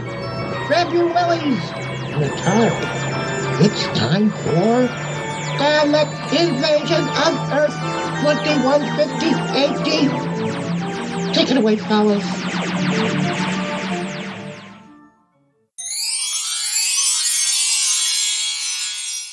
Well, the next film you discussed after this, I may have some memory of myself. Who was our guest star for our next? There was a guy with an accent. Yeah, he was from a funny country, and he spoke English, but only just. He talks to himself sometimes too, I hear. I don't know what you're talking about. But, yeah. We talked about Dalek's Invasion of Earth 2150 AD, 1966. Well, DJ and his husband, big Doctor Who fans. Me, I don't know. Doctor Who pretty much eluded me my whole life, except for the 70s, when Tom Baker got in there, and I admit I was watching it then. But come to find out, there were two theatrically released movies, and forgive me, Paul, but they're canon or they're not canon? No, they're not canon. Well, because they are movie versions of the stories exist in the actual series, but they're movie versions. So I guess in a way they're canon, but those movies aren't really considered canon. They're just big budget versions with a different. I mean, Peter Cushing was never officially considered because he's playing a version. Well, until that point, there was only the first Doctor. There was only one Doctor. We didn't know we were going to get. They were going to. So we were going to get sort of. Yeah. Yeah, to me, this was just a very interesting curiosity of a movie. I can't really say much more about it than that, except if you haven't seen them and you're a Doctor Who fan. Check them out because maybe they're not canon, but just an interesting take. And Peter Cushing does not a bad Doctor Who, but you guys should talk more about it because your knowledge of the whole Doctor Who universe certainly outscales mine. What did you guys think? Well, it was the second because there had been a movie the year before, The Daleks, which was actually the second ever Doctor Who story from 1960, end of 63, beginning of 64, and that movie had done really well. The only so that came out in about 65, but how these how fads go. We had Dalek Mania in the UK, but then that was quickly followed by Beatlemania. So by the time that 1966 came along, Doctor Who was sort of old news and was beginning to get lower ratings, which picked up again once they kind of revitalised it by having another man come in to play the Doctor, etc. But in 66, the Daleks weren't such a big deal, and that's why the second movie, although most people think it's the better of the two films, that's why it didn't do so well in the box office. But I mean, it's got a lot more outside broadcast work, or at least some of its studio work made to look like it's outside. But the first film is a lot more. Well, the whole thing's studio based. But DJ, what are your thoughts? I thought that it was a good vantage point for an outsider, especially somebody who may not have been as familiar with the genre. And I think that that's where we found common ground with Toppie, not having seen as much of the series. And I think that that's actually an ideal scenario for somebody who's maybe producing a film, for example. I know that in the case of things like Star Trek, they've found that the programs that were the most successful to an audience were those that the average person could just walk in off the street, not having experienced any of it before. So the Peter Cushing films they sort of present a more loose representation of the idea. You could just be an ordinary person and experience the whole culture of Doctor Who by seeing, oh, this is a kind older gentleman, and they go on adventures, and he's sort of an inventor. Yeah, because at that point they didn't know he was going to regenerate, and in fact I think the movie came out around the time that was being decided back in the BBC, and also they didn't know anything about Time Lords or anything like that. So although it had never been said that he was an inventor in the original series, that they were just mysterious, they made the decision to make him an inventor in the movies. We also have one of the characters is played by Bernard Cribbins, who is very, very well known in the UK, and recently passed away. But he played the character of Donna Noble in more recent Doctor Who, played her grandfather. And because one of the reasons we chose this was because the 60th anniversary is rapidly approaching in November, and there are some special episodes coming up, and it's hoped that Bernard Cribbins, well, he was certainly sighted on set weeks before he died, so there's hope that his last appearance on TV will be, there would have been something that would have been captured for those special episodes, but as we haven't seen it yet, we're not sure. But right. One can only hope. Yeah. Moving on to our last four films, our next choice was Contact from 1997, which had Jodie Foster and Matthew McConaughey in. I think I may have seen that at the cinema. That's drama, mystery, sci-fi. Mm-hmm. Oh, goodness. Well, bringing it back to Jodie Foster, because, we try to do something with our favorites a couple of times if we have a reason to indulge our little alley side conversations. And, well, Jodie Foster, of course, played the lead in this. And Contact was my choice because it also marked a period in my life. This was the first film that I owned on DVD. Granted, DVD had been out for a few years before, but I had finally decided to take the plunge, buy my first player, and I said to myself, I have heard good things about this movie, Contact, and it's got Jodie Foster in it. It cannot be a dud. And it's based upon a novel by Carl Sagan, who's, famous in his own right, but certainly for being a pillar of the community in this part of the world, in New York State, having taught at Cornell University. But Contact, oh my, what an experience. Just a roller coaster ride of conversations of, do you believe that there is a higher power? Do you not? Do you believe in science? Do you believe in religion? Are we alone?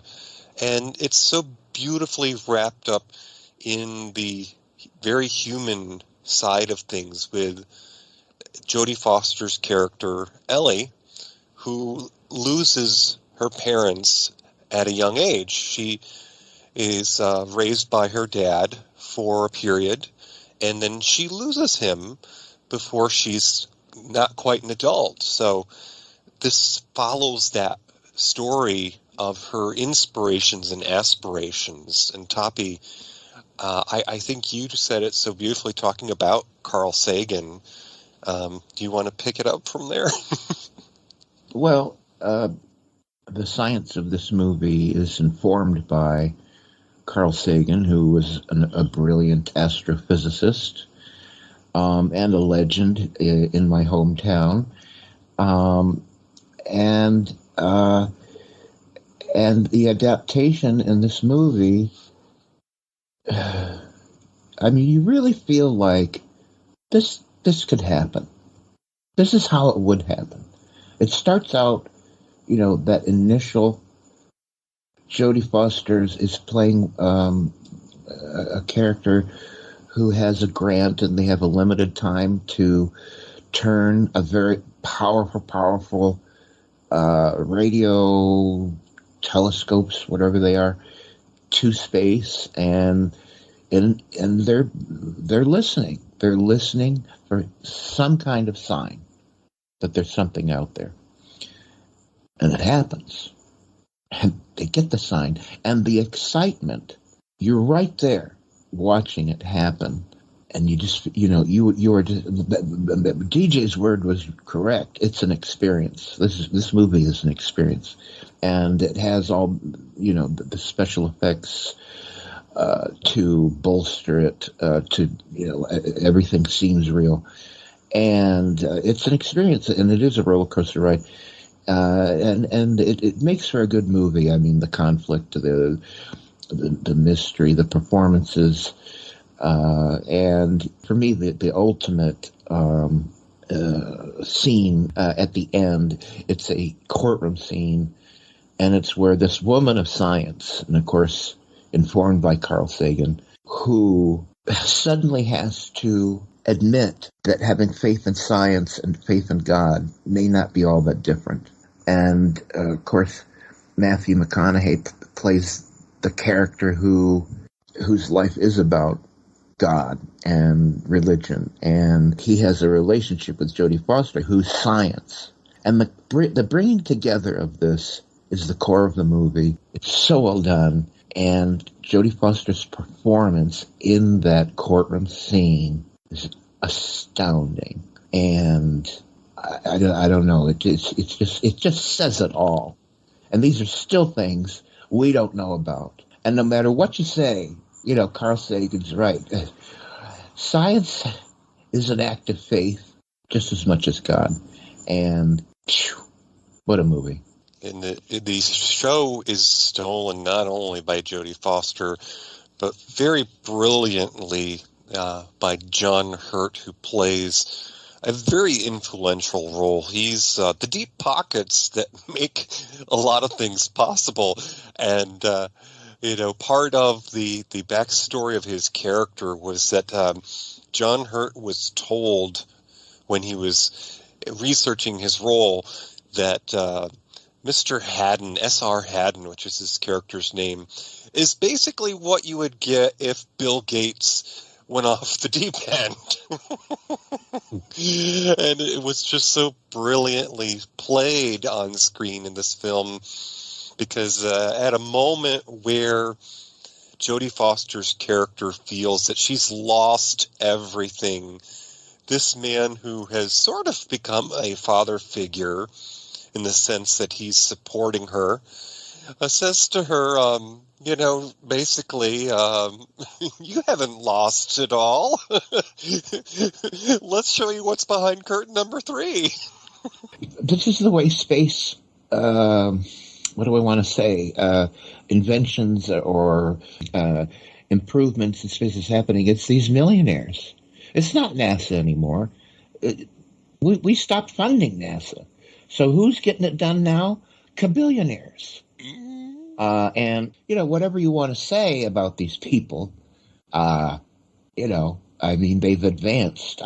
We just had a civilian rocket go up into space to the space station and bring back down some international guests, for the last year from the space station and come back to Earth. That wasn't NASA.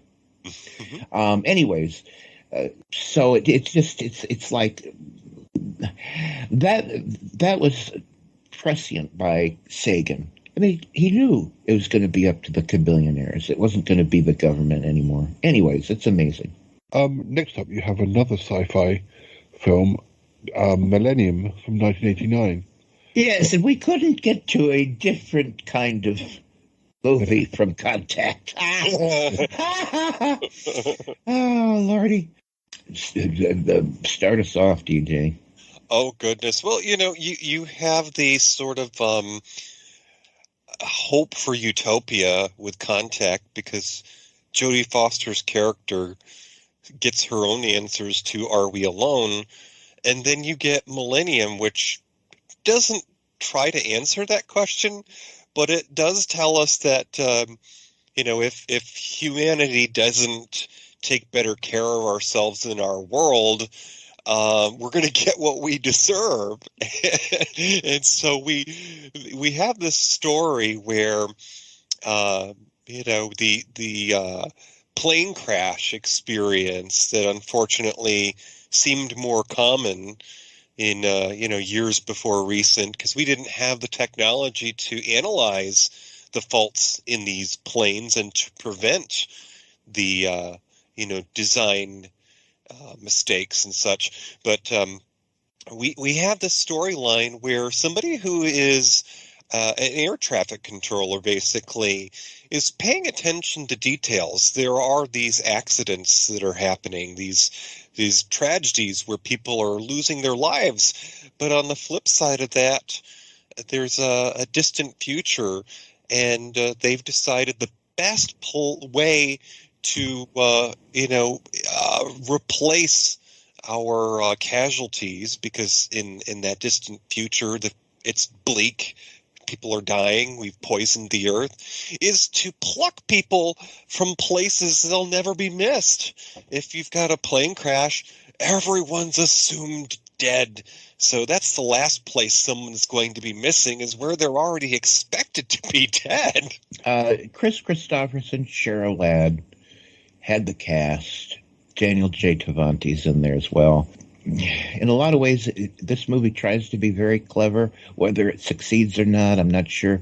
I don't think the people making this movie quite had the skills necessary to pull it off, because it's genuinely hard to figure out, okay, what?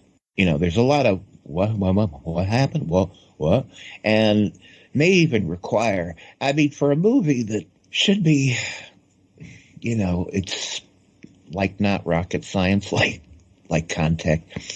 I just don't think they had the skills to help you understand. Like, it shouldn't have taken 2 watches to figure out what was going on. It could have been clever and understandable in 1 watch, but it's interesting. I would call this movie a really interesting curiosity. And if you're a fan of science fiction, this has a lot of themes, and it does genuinely have a lot of clever things in it. It's just the storytelling is a little gummed up. It would be interesting to see what would happen if there was an attempt to, remake this story. The intentions were good, and it was a very, entertaining film, because of course Cheryl Ladd and Chris Christopherson, those are people you want to watch, and you have some pretty terrific moments that make you laugh at our culture and our history, because here is Cheryl Ladd's character from this bleak distant future where the earth is poisoned, and she's supposed to chain smoke when she's visiting the past, because heaven forbid, her body get dependent on clean air. Right. There's one of the most hysterical moments in the film involves that. There's a scene, and she keeps encountering Chris Christopherson's character. So this mysterious woman from the future keeps appearing in our time and at different moments. So the guy that she's interacting with, Chris Christopherson's character, isn't quite sure how he knows her, because he has glimpses of her from different periods and he can't quite put it together.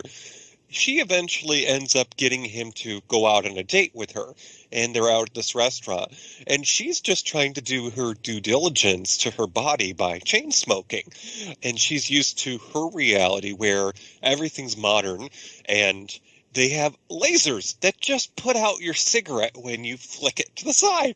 And they're in the restaurant at dinner, and he tells her that she smokes too much. She goes to throw her cigarette to be put out, forgets that she's in 20th century Earth, and it goes over the balcony into the dining room. Right. Now, this This is an interesting scene, but it's a perfect example of gummed up storytelling, because in no way do you understand, without reading, something about it, why she's a fierce smoker. Well, it's because in her world, pollution is part of it, and her body has become adjusted. So when she goes back in time to a less polluted air, to acclimate, she's smoking to get the pollution in her. Well, all we really see is someone who's ridiculously fiercely smoking. And at least I didn't connect. You're supposed to, but I didn't connect. Why is this woman smoking so fiercely? Anyways, an example to me of like, okay, you're almost there, but you're just not getting the story told. But it is funny. Again, this movie to me is a curiosity. Cheryl Ladd, she'll never be called the greatest actress on earth, but her fashion. We should have had Matinee talk about her look in the movie. It's kind of priceless and very much of its time. So it's interesting, Don't go out of your way, but if you can catch Millennium, very interesting. I might have to gift Demanda a copy of Millennium, and we'll see if it inspires an outfit later. Right. Across the sea of stars lies another world, a world almost exactly like ours. This is where he lives. He's 27 years old, single but searching. Favorite sports, windsurfing and Aikido. Favorite pastimes, cigars and sex. He has everything except fulfillment. And then one night, it happens. Hey, good buddy, are you home? He has a very sudden midlife crisis. He lands in Cleveland. You do know why you were sent to me? Listen to me, small visitor. I can explain how you got here. Maybe you're here for some greater purpose, some cosmic cause. Here, he's forced to reassess his career goals. You went to med school? To explore new relationships. To redefine his self-image. I'm sorry, we don't allow pets on the premises. To adjust to a changing lifestyle. I pull it out! Until he discovers just who he really is. Oh, no. A duck in big trouble. That's a duck, man! Howard the Duck, trapped in a world he never made.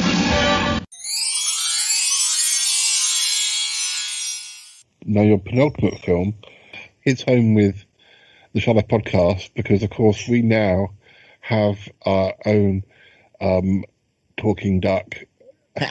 Ozymandias, the talking duck. Hello, guys! Quack, quack, quack! Hello! Hey! He's my favorite new character on the Shy Life podcast. Oh, I'm so glad! Quack, quack, quack! We'll have to get you two together at some point. Anyway, the film that you discussed was Howard the Duck from 1986. I presume he talks. I think I've seen it. He talks, right? Oh, yeah. Well, I mean, his beak does sort of like open and close. But boy, you never forget that it's a costume. Anyway, Howard the Duck, legendary flop by the maker of Star Wars, George Lucas. It's stunning in its floppery. And again, another movie that's a curiosity. I'm really glad I saw it again. I saw it when it first came out. And just real, boy, what an intro. Woo! DJ, what do you got to say? Oh, wow. This was something that was on my radar because growing up, my movie-going experience started with the origin of Back to the Future. And so, of course, the American Beauty, Leah Thompson, was in that. But then I realized she had done other things before Howard the Duck. Not much, but Howard the Duck was made, shortly before Back to the Future, if not maybe at the same time. And it was just one of those experiences that I caught it on TV on one of those movie channels, maybe a few years after it had gone in theaters. But this was just such a fun thing for a kid to see because you've got, basically a comic book adventure, which Toppie can talk about in a sec here because it is based on a comic. But Leah Thompson, who was also in some of my other favorite 80s movies like Space Camp. And that had Steven Spielberg's future wife, and I'm forgetting her name right now. But Tim Robbins, who, more recent years has been a love interest of Susan Sarandon. And I just so thoroughly enjoyed this film, not so much for the riveting acting or the award-winning performances as it was things got blown up and there were evil, otherworldly characters, and that's something that appeals to the attention span of a child. Yes. Dealey, I think Dealey liked it. I'm not saying don't watch this because I'm glad I saw it a second time to reacquaint myself. Let me tell you what the real meta reason I find this movie fascinating. George Lucas wanted to do this. It was based on a comic strip written by a writer who some call a genius and others call a hack, Steve Gerber. But he did come out with this character. It was published by Marvel Comics. It did create something of a sensation, and the value of issue number 1 was like the fastest rising comic book that just, like, if you didn't get number 1, just a year later, you were going to pay through the nose to get number 1. So it was one of these weird phenomenons that was over with like before it began, because by issue 20, Howard the Duck was canceled and nobody cared. But it was weird. It's like, just think of a Donald Duck, except he's more real and more human and more like Archie Bunker. And there's nothing, at any rate, here's the real meta reason this movie fascinates me. George Lucas really didn't have time to have much to do with this movie except put the money behind it. He got a good friend, writer, sometime director to do it. And the guy just didn't have what it takes. And George Lucas kind of wasn't watching. And a really terrible movie was made. And listen, to me, the really interesting thing, this is what Star Wars could have turned out to be. If you really dig into Star Wars history, the woman who straightened the mess that movie was, Star Wars, into something that it became, which was a sensation, was Lucas's girlfriend at the time, and damned if I can remember, but she did a lot of behind-the-scenes changes and took this kind of mess and made it the great movie it was. It was this woman, his girlfriend at the time.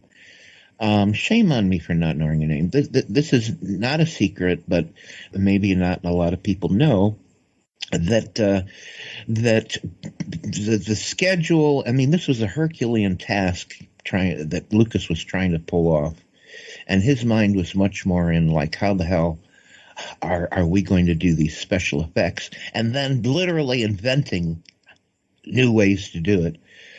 But the script lacked a lot, and this girlfriend put it together. And Howard the Duck, I'm just saying, Star Wars could have been another Howard the Duck.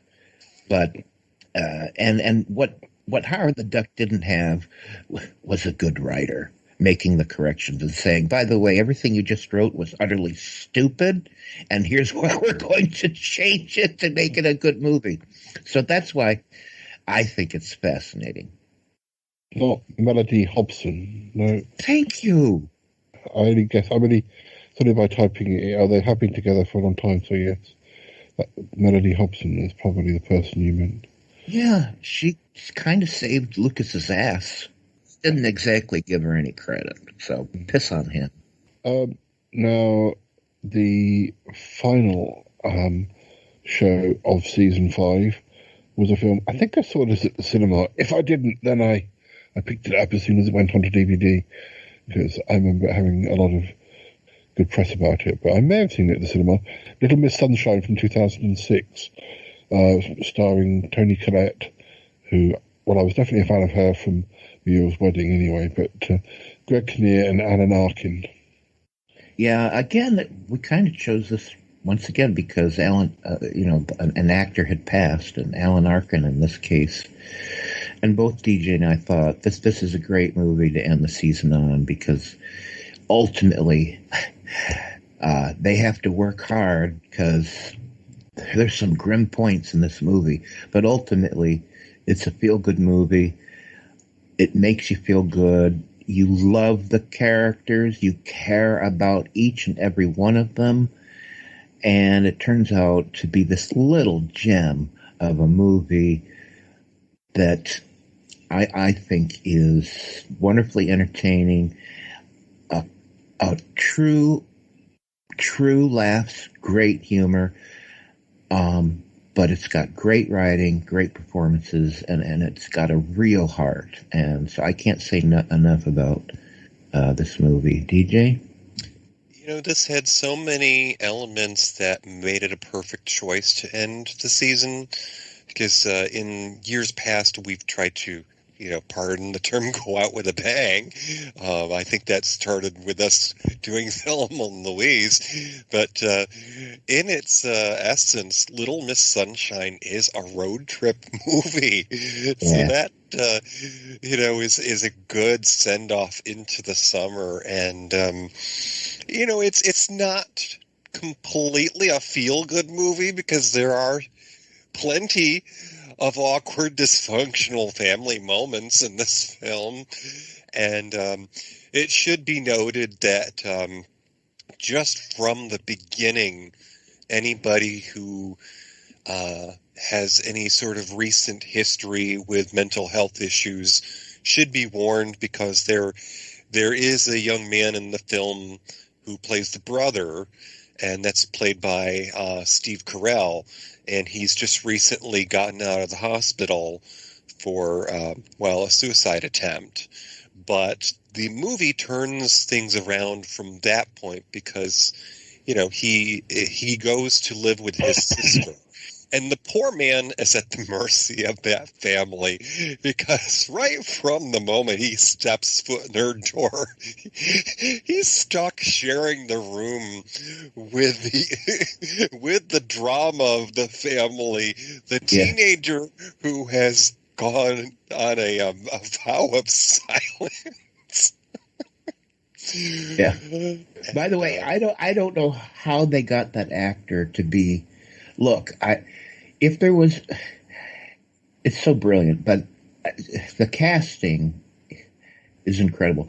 This actor, I can't remember his name. I've never seen him in anything else, but he plays this 18-year-old just about, and I think in real life he must have been probably that age, because he is exactly what every guy goes through at one point through puberty, coming out the other side, where things just ain't right. I mean, his head's a little bigger.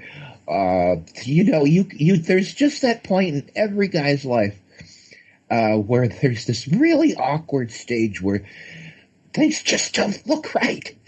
And they got him to do this role at exactly that time. He is so perfect. Every character in this movie goes through a change, and it's brilliant the way we are introduced to this family with the character of the guy who committed suicide, because he enters the house, and so do we with him, and we're introduced to this weird, dysfunctional family. They all clearly love each other, but there's some things that are wrong. And they go on this road trip, and by the end of it, you'll feel good. It's worth it. And it's not really spoiling anything, but there's a nice surprise at the ending, and it just goes to show you how much of the film is, the making, the setting and all the elements, because there's a moment in the film where they're traveling in their is seriously in need of attention family vehicle. Yeah. And the young girl who's entering into a competition, a beauty competition or a talent competition. I forget. It's the title of the film, Little Miss Sunshine. It's a beauty talent thing. Yeah. It's these hideous things that horrible mothers put their daughters into, with all that makeup and sexualizing them when they're tiny little girls. This is not the case of this girl. The parents are supporting her because she so much wants to do it. And we can see, she doesn't know squat about it, really. And the mother doesn't know squat about it. So she's not, they're not practiced mother-daughter teams going to these things where, applying the makeup and sexualizing them the horrible way they do. This mother doesn't know how to do any of that. She just wants to support her daughter, who also doesn't know anything about it. But she's got a good coach, Alan Arkin, her grandfather. He won an Oscar for this, and so nice that he finally won one. And this was a great movie to win it for. And the true gem of the experience of watching this film is knowing that the little girl in the family car has her headphones on, intently listening to what we later learn is going to be her performance at this event. And her grandfather, played by Alan Arkin, is just getting one line in after another about his true feelings about the situation and his in-laws. And the little girl, in apparently real life, was listening to music because they didn't want her to hear the vulgarity coming out of Alan Arkin's mouth. The performances are very authentic. I mean, how they got that girl to do what she did, or that teenage awkward boy to do what he did. But boy, it works. And, Alan Arkin's character seems to be the only one who's speaking the truth. And by the end, everybody kind of finds their truth in one way or another. So, pretty great movie. Yeah, and just a side note, as we were talking about this, I wanted to know the name of the young actor who played the dysfunctional kid who wouldn't speak. Paul Dano played the brother of the main character, and you'd be interested to know, Toppie, that Paul Dano was actually, and I haven't seen this, by the way, I bring it up because our listeners deserve to know what else we would recommend. Paul Dano was more recently in the 2022 called The Batman with Robert Pattinson, and Paul Dano played the Riddler. Okay. So he's like a legit actor. He's got a career. You would you swear that his performance is so real in this. It's hard to believe that's an actor. Mm-hmm. It really is. So now I want to see that newer Batman film. Yeah, weird. Well, guys, we've come to the end of season 5 of Matinee Minutiae. Of course, listeners, I should say this has only been a review of the episodes Toppie and DJ covered.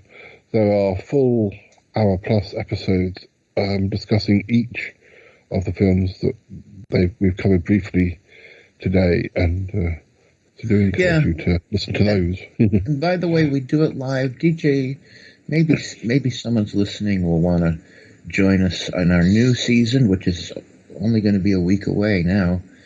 We're not sure when this comes out, so check your local listings. It's Matinee Minutiae. We're terribly sorry that we chose two of the most hardest words to spell in the English language, but we did. Matinee Minutiae. But Gigi, people can be there live, but tell them how to do it. Certainly. So if you go to Matinee Minutiae, Minutiae, Minutiae, I'm not spelling it again, .com. And it's the first and third Friday of each month at 9 p.m. Eastern. So that would be, depending on time changes, at about 2 o'clock there in the UK. And, you can participate in our chat room, which is on Discord.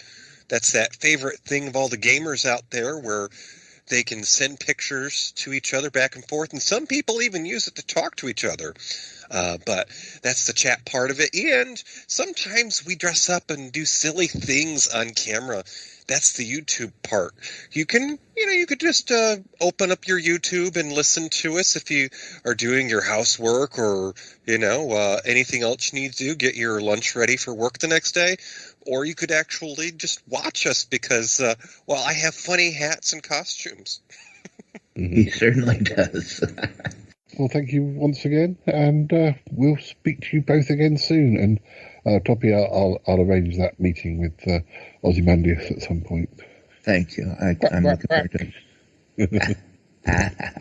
Paul, thanks for having us again and for letting us, strut our stuff for the UK audience and tell more people about Matinee Minutiae. Well, thank you very much. A joy and a privilege, sir. Speak to you again soon. Bye-bye for now. Bye. Bye.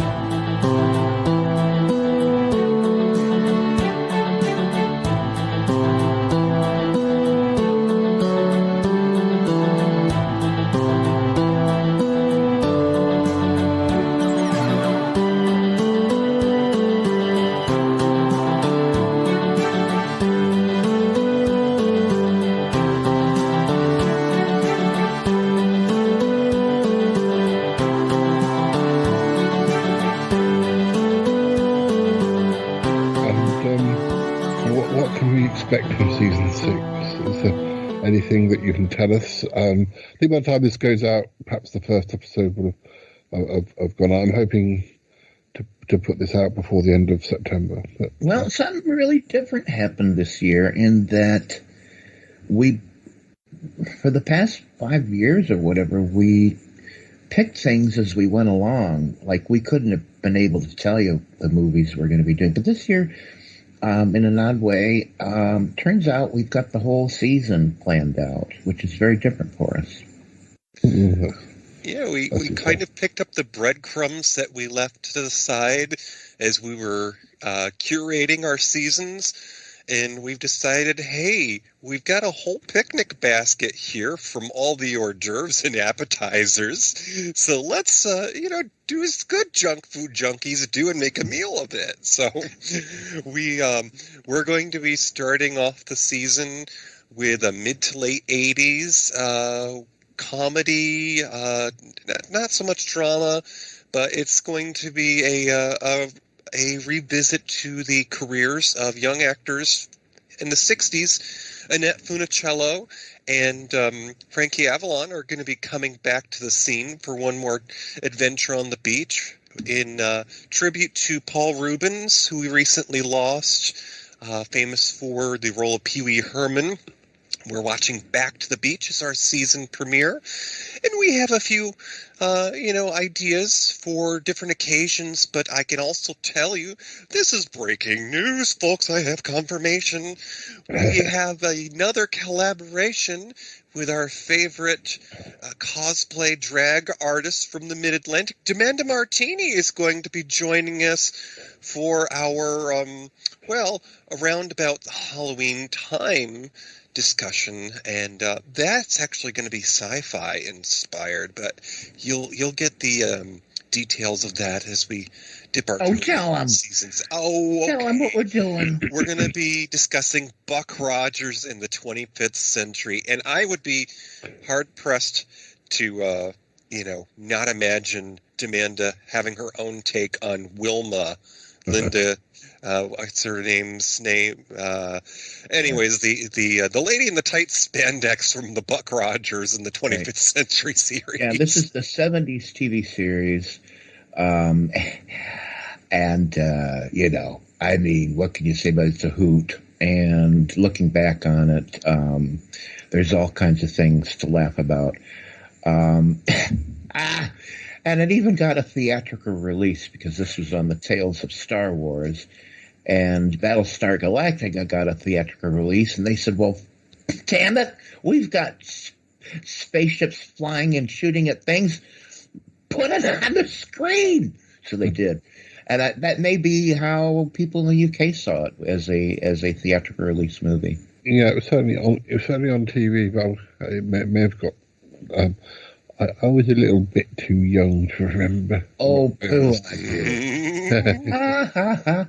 Anyways, so we got lots of good things coming. I mean, I want to say that Buck Rogers was probably the inspiration for the more recent sci-fi series Farscape, because you have kind of an astronaut character that's flung into the future.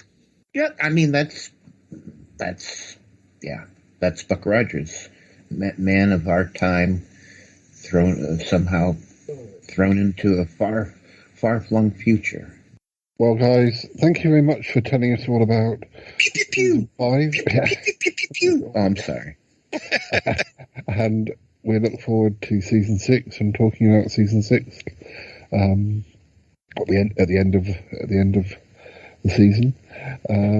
Anyway, sorry.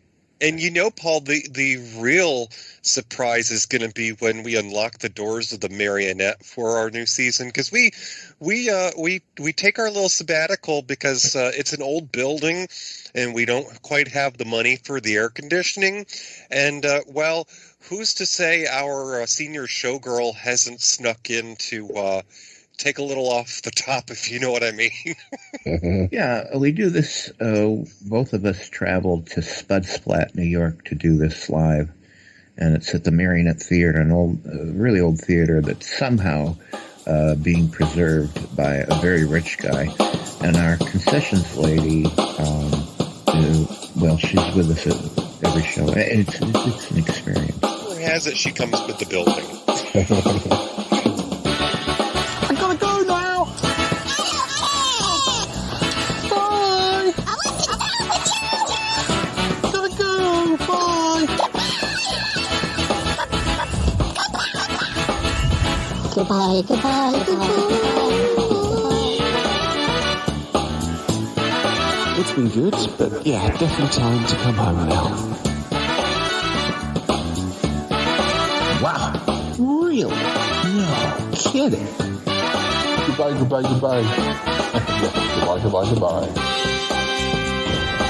This show is part of the Pride 48 network.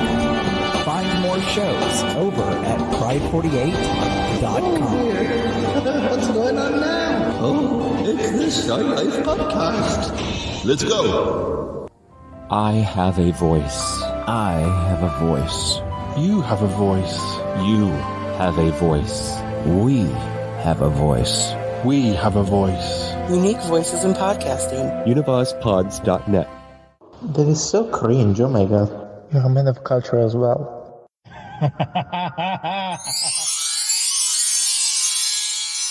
So, Paul, how's it going? Oh, it's fine. We've been recording about Matinee Minutiae Season 5. Oh, Matinee Minutiae Season 5. Oh, well, haven't they started their 6th season yet? They have. It's starting. They're going to be telling us about that as well. Are they now? Well, it's all go. When do they talk about the Charlotte podcast on Matinee Minutiae? They don't, get Uncle John. That's not the way it works. Does it not? No, it doesn't. We can talk about anything on Charlotte podcast, but Matinee Minutiae talk about films. They're not going to be talking about us unless we make a film. Oh, I see. Very interesting. Well, I've got things to be doing. I'll leave you to it. Yes, please do, because the guys will be back in a minute to tell us about Season 6. Oh, I wouldn't want to get in the way. No, it's fine. Oh, dear. Oh my god, there's nothing I like better is when another new episode of the Shy Life Podcast comes out. Holy crap. was a long episode. Oh my God, what was that? Was that 2 hours? It was at least 4 hours. How long was this podcast? I don't know. It was at least 5 hours.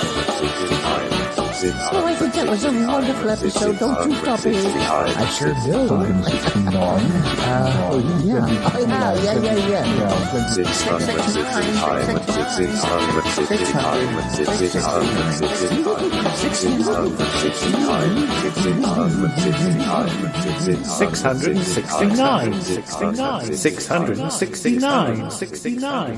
This is just the weirdest thing I've ever heard. Ooh, that was a long one today, huh, folks? Good day, esteemed listeners. Pray, mark your diaries for the 15th to the 17th of September, for you shall want to be in attendance at pride48.com. We cordially invite you to our grand denouement, the 15th, and indeed final annual podcasting gala. Join us as we traverse the kaleidoscope of our community, featuring delightful LGBTQ and LGBTQ-friendly podcasts from the illustrious Pride 48 lineup, as well as a few surprises. It's your last opportunity to be part of this extraordinary event. Should you desire further particulars, visit the Pride 48 website. Don't forget, dear listener, September 15th to the 17th. Don't miss your opportunity to partake in this splendid celebration, only at pride48.com.